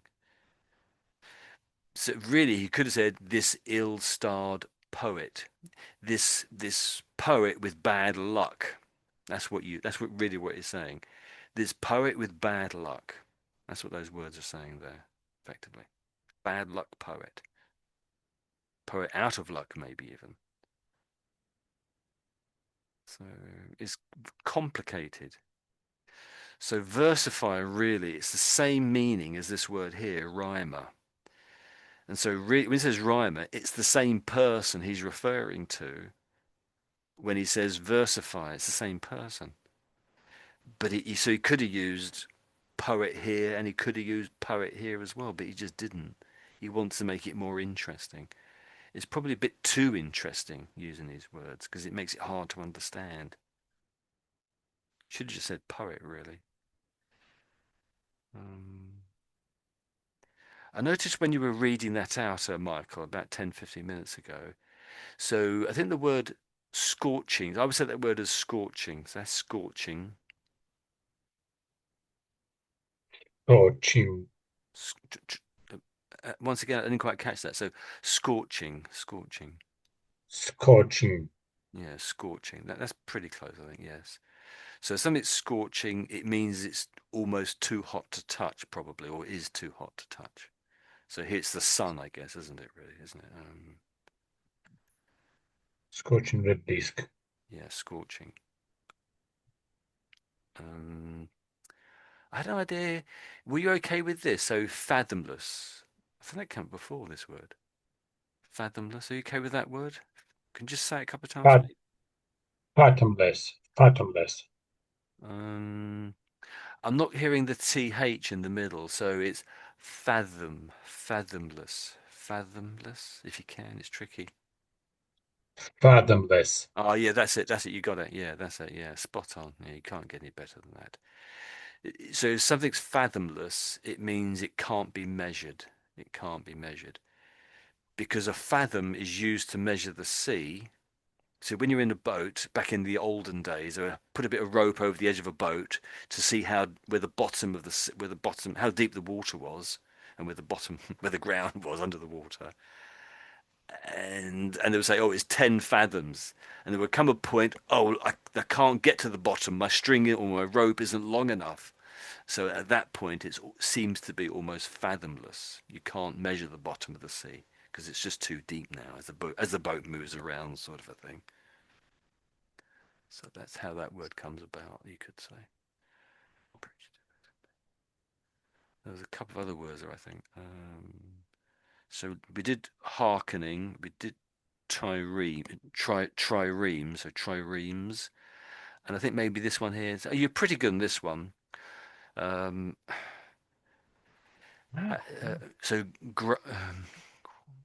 I want to say grandi, but it's grand. I think we say grandi. Yes, grand. In English, we say grandi, grandi, grandi. So it's a very Grand. important person. Just say it once again. So grandi, grandi. Grandee. Yeah, yeah. Grandee. Grandee. Yeah, grandee. Yeah, I think you got it there. So just an important person. I think it has a slightly different pronunciation in the Spanish, but I think it comes from we get it from the Spanish, I think. So, and that of course was courtesans. Courtesans are the sex workers, expensive, the high class sex workers, high class ones. Embrace. If you hug somebody, you embrace them. If you put your arms around somebody in a hug, it's an embrace. But he rejected that. That's what scorns means. In this meaning, it's embrace hug, or I know it's embrace. It's also like accept something, embrace something. Well, let me just read that again. So, Yeah. In this meaning, it's hug because it's yeah, hurt. hug. Because Yes. he's grown their embrace completely. Yeah. Didn't So accept. he says, no, I don't. He says, he's basically saying, don't hug me. I want you to stand over there and blow wind in my direction. That's what he's saying. Blow in my direction. I'm a seafarer. I want the wind in my hair. I can only imagine Elon Musk doing something like that, or some very, very, very wealthy person, because he's paying them to do that. And so anonymity is sort of the same idea as anonymous. If you don't know who somebody is, they're anonymous. But in this sense, anonymity is the state of not is being in a state of anonymous, if that makes any sense. So it's basically the same idea as anonymous. So an outskirts means the edge of the city, on the very edge of the city, of course. Anything else there? Yeah, No, it's a bit now it's tricky. completely understandable. Okay, that's good. That's good. So anyone, Carlos included, or Ruslan and Michael, any other questions? Anybody else? Any other questions about this little bit here? Sorry, I'm not sure if you mentioned before, Okay. but this word dejected at the Mm. end of the second paragraph. Yeah. Dejected. Yeah, that's a good pronunciation. That's dejected. Yes. Is there a question about that or? About the meaning Oh, of what does it mean? It's yes. sort of similar to depressed, you might say. Similar meaning to depressed. Not exactly Mhm. the same, but very, very close to depressed. If you Okay. just lost a game of football, your team has just lost a big game, you might be depressed, but you would almost certainly be dejected. Oh no, we lost. You'd be looking down at the ground. You'd be perhaps a bit Mm, annoyed, maybe, but dejected. You lost hope a little bit.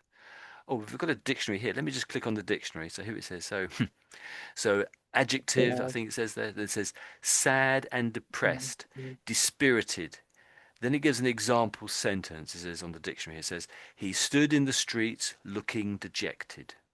Yeah. mhm. So it's looking dejected, but you could feel it too. You'd feel dejected, possibly yourself, as well as look it. Any other questions at all? Okay, thank you. That's okay.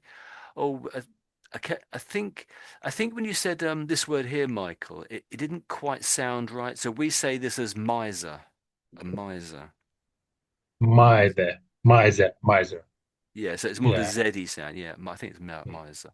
So if someone's a yes. miser, they don't like to spend their money. They want to keep their money and save it all the time. They don't spend it. But it's saying he is no miser. He pays well for the difficult labour of their lungs and cheeks. This is the people who are blowing on him to keep him cool the whole time. He's doing an Elon Musk, as I keep saying.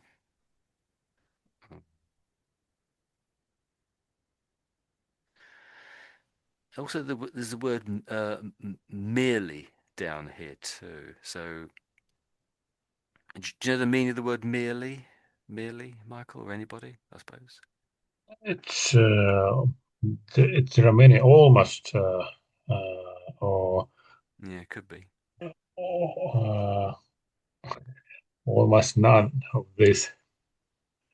So, the word nearly means almost, but merely often means only. Only. It's the same sort of meaning as only. So there's two or three different meanings actually. So here we go. So did you say just? So merely it's saying is an adverb, I suppose. Just only. Then it gives a sentence. Gary, a silent boy, merely nodded. So you could say Gary, a silent boy, only nodded. So nodded his head, presumably. So just or only. That's it. I think you said that, didn't you? I think it means a little bit more than that, actually. So, but yeah, that's what it means there. So yeah, so you can take the ly off too, and have a word. So mere means only as well. You can say. So Carlos, you've come a bit late.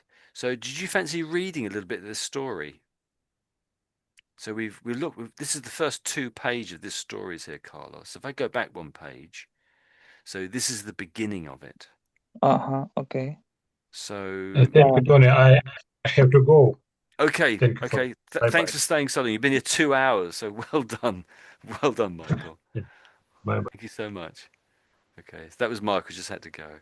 So now we've read this little bit before, but if you want, Carlos, you can read again. Could I ask, is it your first time here? Have you been here before? We've had another. Yeah, sorry, I didn't introduce myself. Yes, it's my first time today. Oh, Yeah, thank you for. okay.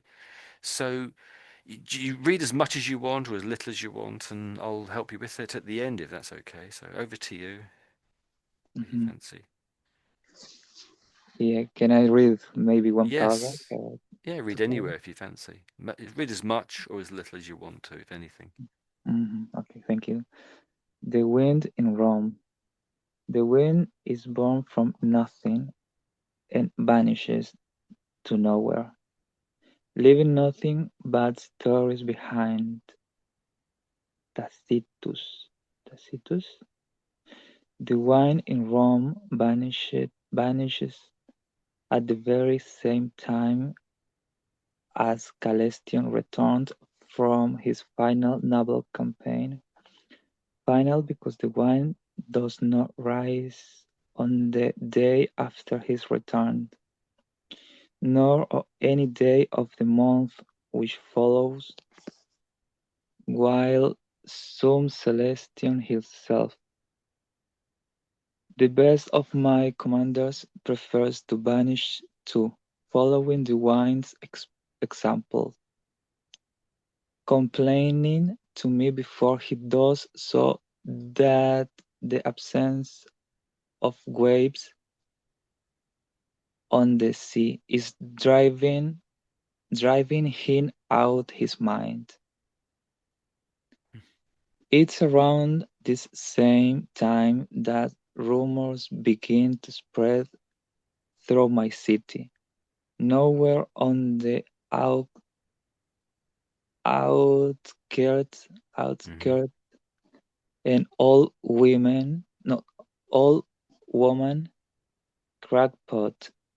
You will think you look at her, is roaming the street foretelling misfortune for everyone she encounters, and each of her predictions comes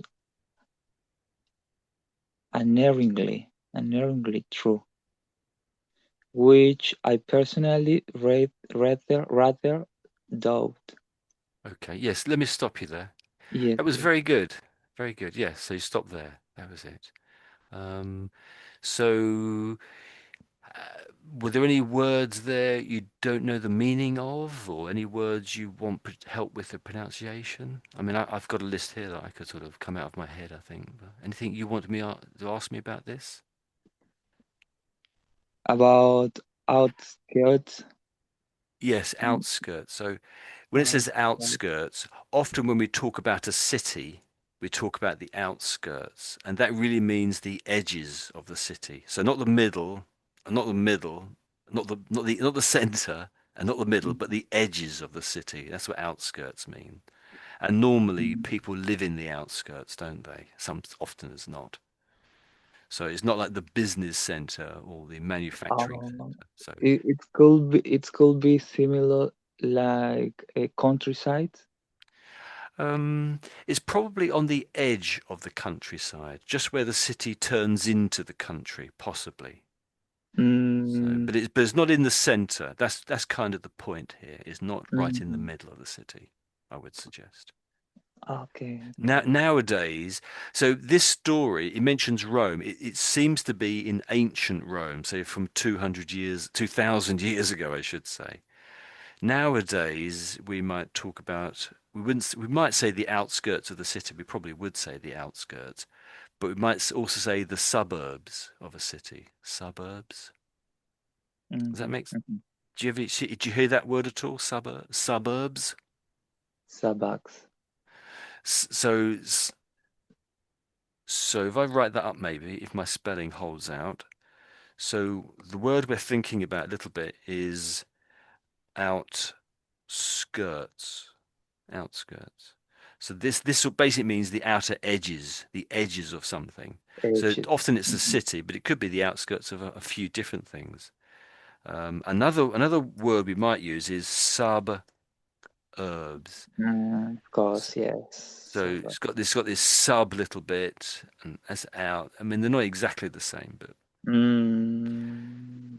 so this Yeah. sort of you could say urban. So you could say suburban, maybe.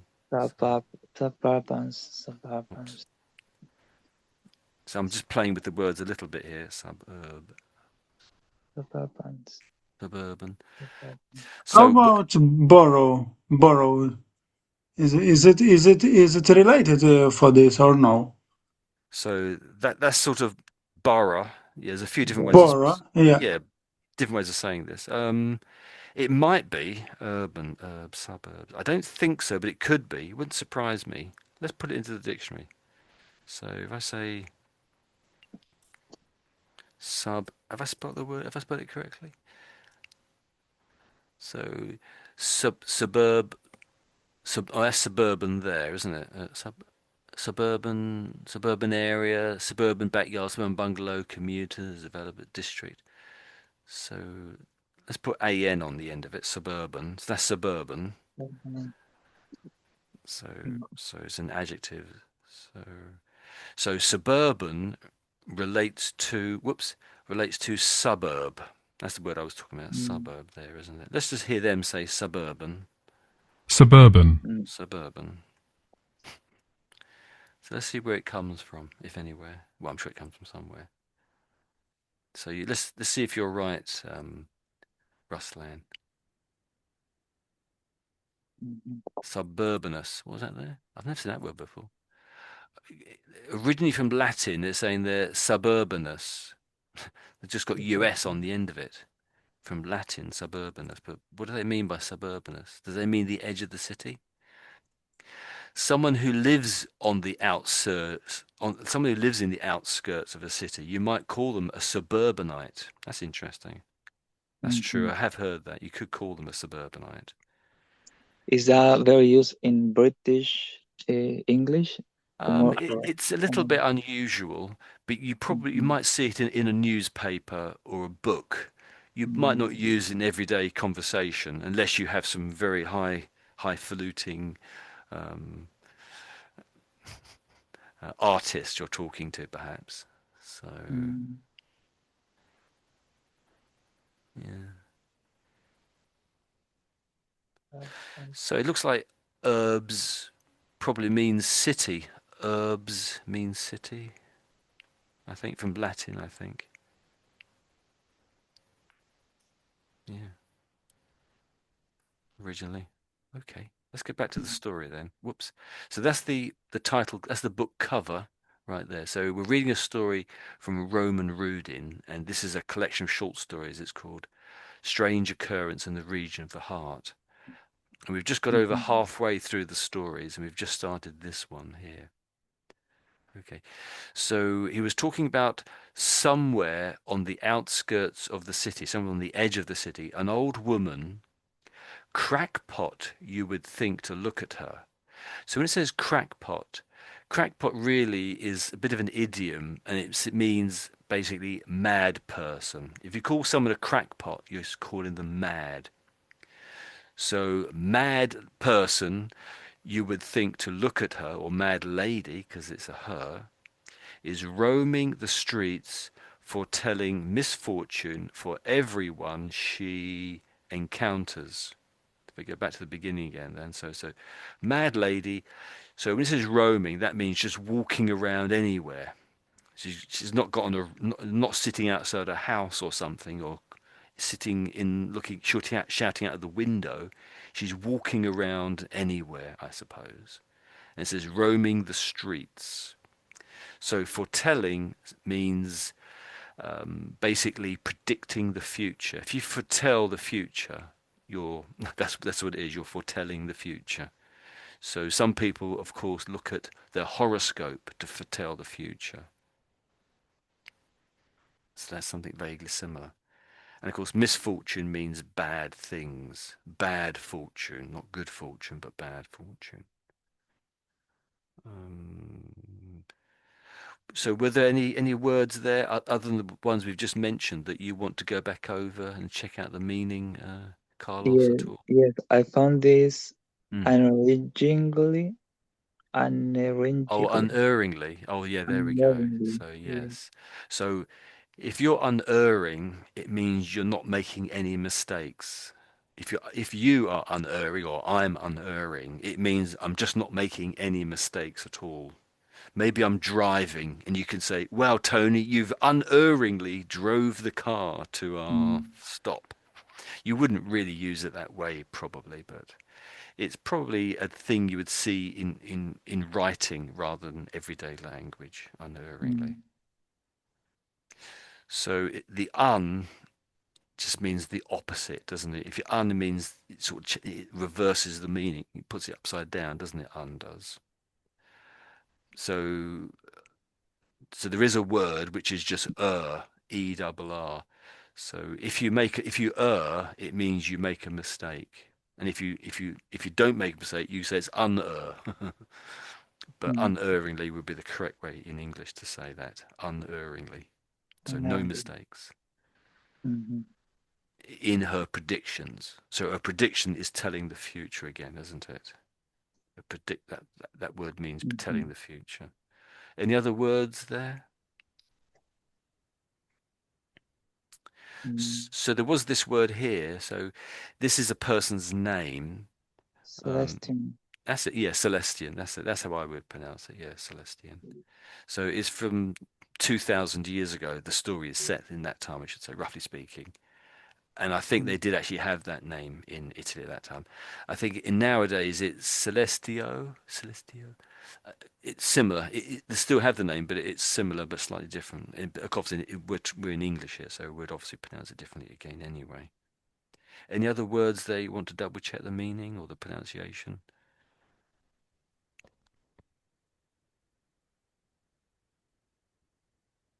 I think that's it at the moment. These two paragraphs. Okay. I noticed when you said this word here, this is someone's name. So this we say this as Tacitus.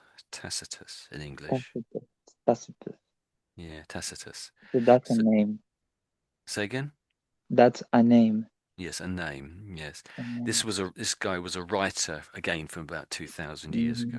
He lived in the Roman times. He was a historian. Okay. When you read this first bit here, I thought your pronunciation was absolutely fantastic. It was really, really good, actually. I was really impressed.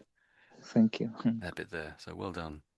Um, we'll say the words here are a little simpler here, but down here you've got more complicated words like commanders, Celestian, and all sorts of words, outskirts, etc., etc.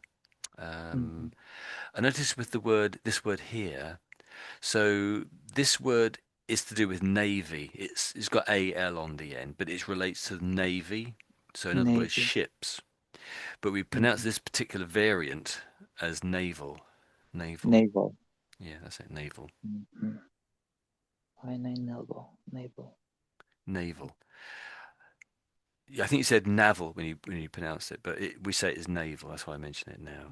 So he mentions it here. So it says his final naval campaign. So when you say campaign, when you have a war or a battle, there are sort of campaigns. So it's a part of a battle or a war, you might say, or another word for war. You could even say a campaign. So obviously he's a fighter, you might say, but a military person, but on boats. So he's in the navy.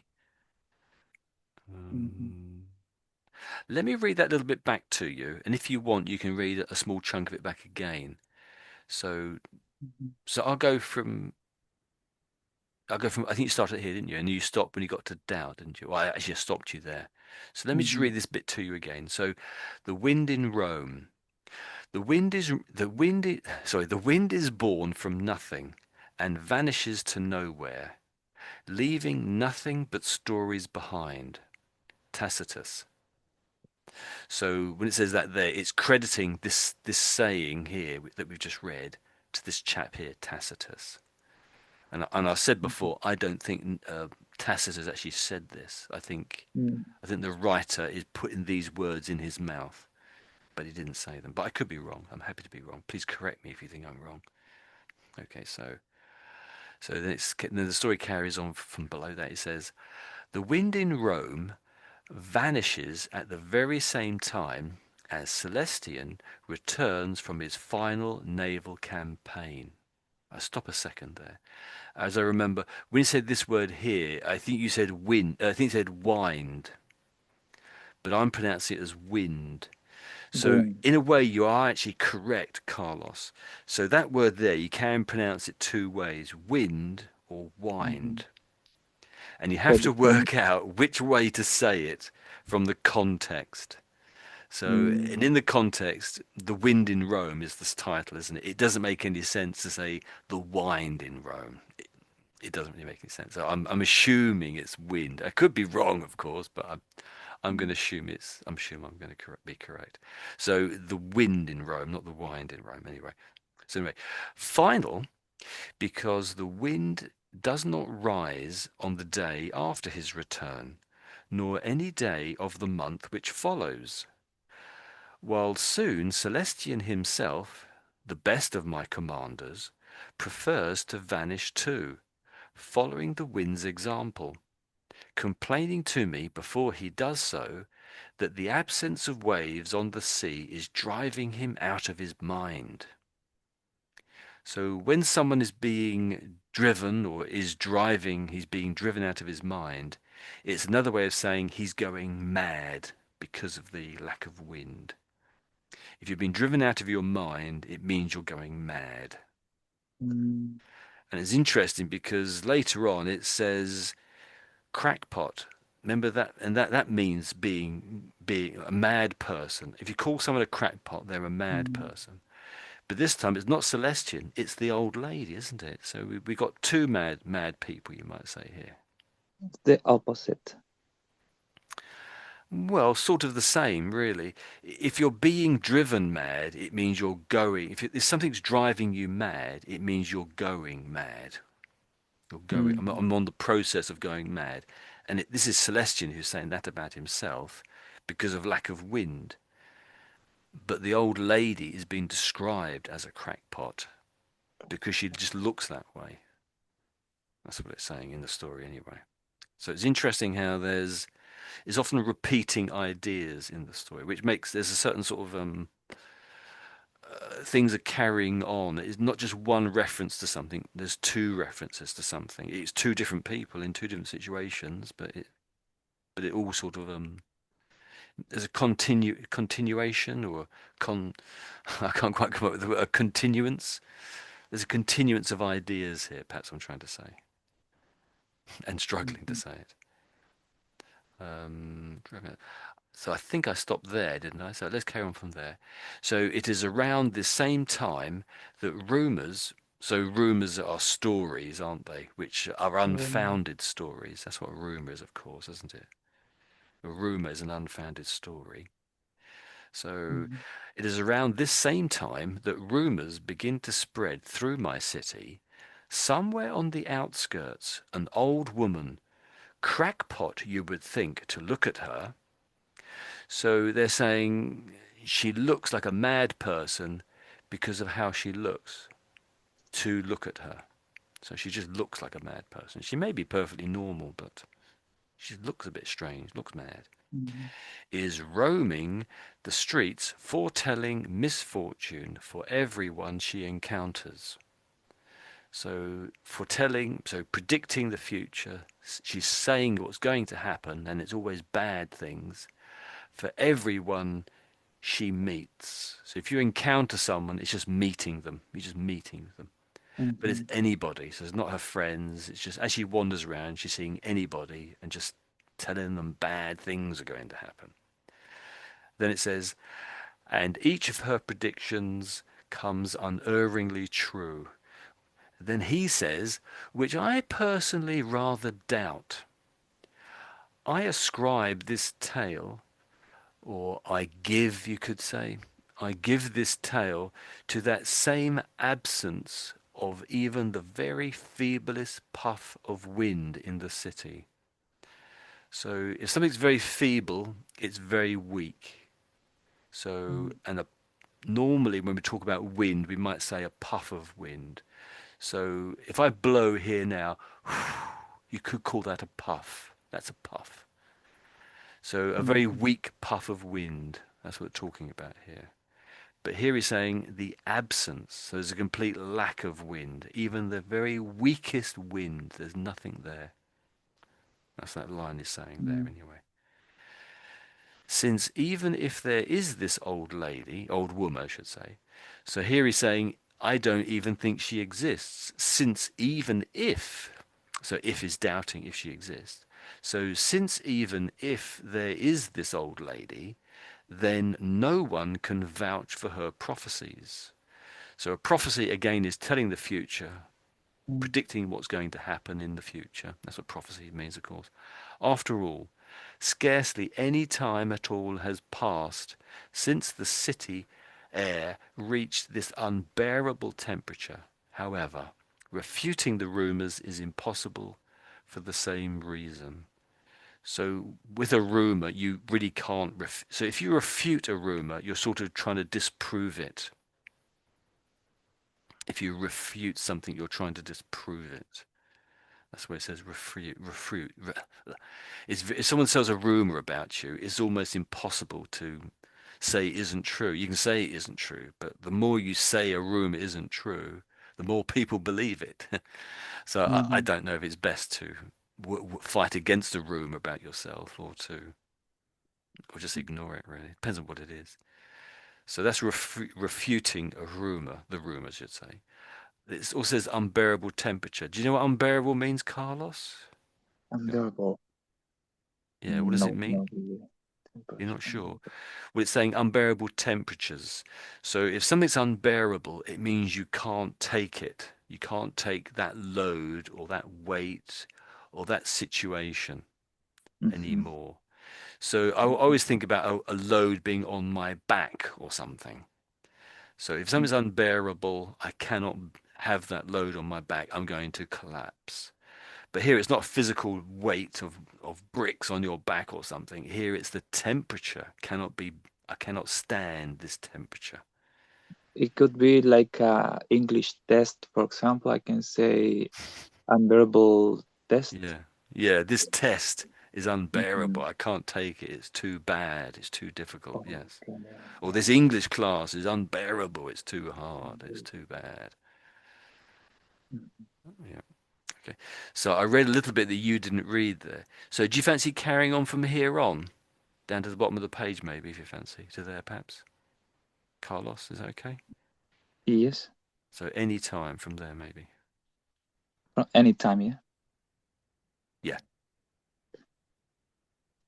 Anytime now we can expect revolt, because not only are the flags which hang above my palace now dropping, and the fans which wave within now useless, but elsewhere the tunics and dresses of our beautiful Roman women no longer now flutter, while each day now birds fall from the heavens, their wings having nothing on which to gain purchase. This is not the happiest of portents, even without the rumors of mad old women. Hmm. Okay, you might as well stop there Mhm. because this is sort of half a sentence at the bottom, isn't it? Is over the page. So that is nicely read again, I thought there. Well done. Pretty good. Um, a couple of words for me to bring out. So this word here is I think it said dropping when it came to this Mhm. word. I If it said was dropping. one O, it might be dropping, but there's with two O's, it's a similar meaning actually, but it's a Mhm. different word. This is drooping, drooping. Drooping. Yeah. So Mhm. it's talking about flags here, I think, isn't it? Yeah. So just above it is the word flags. So Mhm. he's talking about his flags are drooping. So you know, have a flag when the wind is strong, the Mhm. flag stands out sort of straight, and you can see clearly what's on the flag, can't you? A flag. Mhm. But if it's drooping, that's when there's no wind, so it's hanging loose, as if it isn't really a flag at all. Mhm. That's Drooping. so the opposite of flying out straight with the wind is drooping, you could say. Mhm. And in fact, the sort of the opposite is just below. So that's drooping. Do you want to just say drooping a bit there? Just practice it now. Droop. Droop. Do you want to just practice it out loud so I can hear you? Drooping. Drooping. Yeah, that's it. Drooping. Yeah, drooping. That's it. And the opposite of drooping is basically this down, a few sentences, or a few letters, a few lines down here. So the opposite of drooping, you could say with a flag, would be flutter. Flutter. Yeah, flutter. That's It, it. So when a flag, there's lots of wind and the flag is sort of normal, it's mhm. completely visible. You could say it's fluttering in the wind. And Flutter. fluttering is really, it's implying that it's sort of flapping a little bit from side to side, a little bit, but you can still see it clearly. So the wind is strong and it means it's out as it should be, the flag, and Mhm. quite visible. Um, Great. it's Happiest. Happiest. Happiest, did you say? happiest. Yeah, yeah, that's pretty good. Yes, happiest. So it's basically a variant on the word happy. So Yes. it's the most happy person or the most happy situation. Happy. Important, important. So so this whole thing, the whole story is set about 2,000 years ago. We don't really use this word anymore. But back in Mhm, those days, back 2,000 years ago, they did talk about portents. It was very important to them, portents. A portent was something that predicted the future. Something, it could even be a person, I suppose, really. But mm, so, and earlier on, someone else asked the exact same question. The example I gave was a portent we might use nowadays, we probably wouldn't call it a portent, would be if it's a red sky at night, it normally means the next day is good weather. So that you mhm, could say the red sky at night is a portent for good weather tomorrow. Does that make sense? So yes, it's a I thing that is predicting the future. predicting. But in these days, 2,000 years ago, lots of different things were portents. And my understanding is that in particular, the Romans tended to look for portents with birds. And if you Mm, remember, it mentioned just up here about birds, didn't it? And a few lines later, it then says portents. So really, birds are one of the great portents. mm, And what they might say is, oh, a bird has fallen out of the sky. That portends a bad thing is going to happen in the future. Maybe an enemy is going to attack us or something, or mm, whatever. Or there's going to be a disease, an outbreak of disease in the city. But we nowadays, we of course don't really believe in portents as such. Some people do. Some people do believe in portents, of course, but most people don't. mhm, It's interesting, and there's another word actually. While I think about, I don't know quite what I wanted to say there. So that's portents. There's another word called, I think it's apport, apport, and that is a thing. Let's pop it into the dictionary, see what it comes up as. I don't quite know why I wanted to do this. I'm not sure the spelling of the word, but I think it's apport. So sometimes people might say something suddenly appeared. Oh, okay, apport. Oh, well, I think the word I'm thinking of is so out of date that it just isn't even listed in the dictionary. mm. Okay, so we'll just Most people. jump over that and forget that for the moment. Okay. Anything you want to ask about that little bit that we just read out there? Anything about that bit there you want to ask about? So we looked about flutter and portents and droop. Anything else? Or beg your pardon? Mm, no, I don't think so. So what about tunics? Do you know what I, I tunics think are? it's like a cloth where Yeah, Roman use yeah, when yeah. That's it. soldiers, for example. Hmm. Yeah, it's what people wore back in those days. Mm-hmm. We had this before. What about tresses? What are tresses? Impressive That's dress. tricky. Yeah. It must be a cloth as well, right? Oh, you You think? know. So the writer is tricking you here. So I'll just read that sentence. But elsewhere, the tunics and tresses of our beautiful Roman women no longer flutter. So Mm-hmm. the tresses that no longer flutter in the wind, because there is no wind, is the hair. Tresses are Oh. hair, like curls of hair, you might say. Mm-hmm. Curls of hair, but tresses is another word of you saying it. Perhaps it's the two T's, so it's T here and T there. So tunics and tresses. That's probably why they use the word tresses, because the two T's, sort of an alliteration. It's nice to have the same sounding word one after another, at least words starting with the same letter. Slightly poetic, you might say. Do you fancy reading that little bit there once again? Did I read most of that for you just already, or so? Let me read it back to you, that bit there. Then you can read it again if you want to. If you got to go, that's okay. But let me read it to you, Yes, please. and then you can read it back again. So that bit there. So So anytime now, we can expect a revolt. And so a revolt is a bit like a riot or a revolution, something like that. So anytime now, we can expect a revolt. Because not only are the flags which hang above my palace now drooping, and the fans which wave inside now useless, but elsewhere the tunics and tresses of our beautiful Roman women no longer flutter, while each day now birds fall from the heavens, their wings having nothing on which to gain purchase. This is not the happiest of portents, even without the rumours of mad old women. So it's a little bit complicated, that I suppose. But do you fancy reading from there again Mhm. once more?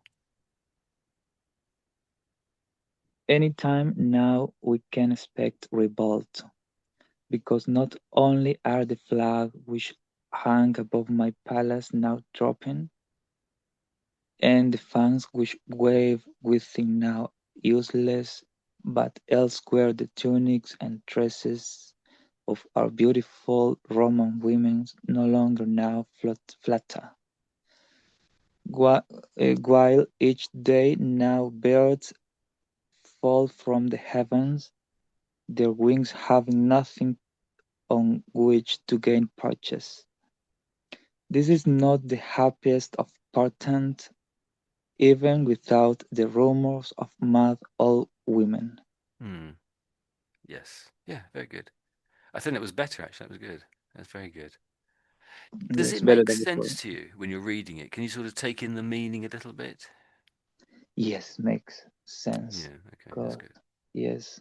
After know the unknown words, it's Yeah, much better. explaining it a little bit. Yeah, makes the Yeah, but difference, doesn't it? this is vocabulary from that time, for the past, for the history, maybe. Most of the Um, well, I most of think the. I would say none of these words are obsolete, so completely out of date. Hmm. I say none of these, all of these words can still be used today, but we just don't, they get hardly any use. And so the word portents, I think most people know what it means. And I Hmm. think the only example we might say nowadays of this word portents is when we sort of, that I can think of, and I said this earlier, that we might say, oh, high inflation figures with the economy Hmm. portents lower GDP or something like that, or higher GDP or whatever it does. I don't know. So we might use it in a sort of in some senses, but not in the way that they would use it in these days from years ago. So, but we're not. A lot of these words don't get a great deal of use. I would suggest some of them are a little bit much less used than they used to be. That's But it is interesting. yeah. So was that a bit hard? Do you think? Is it a little bit hard to read, or At the beginning, I think it's hard, but after explanation of yeah, it many starts to words, it's make much, sense. Yeah. yes, it's much Okay. much easy, more easy, easier. Um, well, so maybe let's end the class. Let's technically end the class at this point because we're actually recording it. So let me end the recording. Hmm. How do I do that? Let me just end on this picture of the book here. So this is the cover of the book we're reading. It's just a book on the internet, I should say. And so Roman Rudin has very kindly written the book, and he's done a very, very good job. I think we've genuinely enjoyed the story. So let's pause our work there.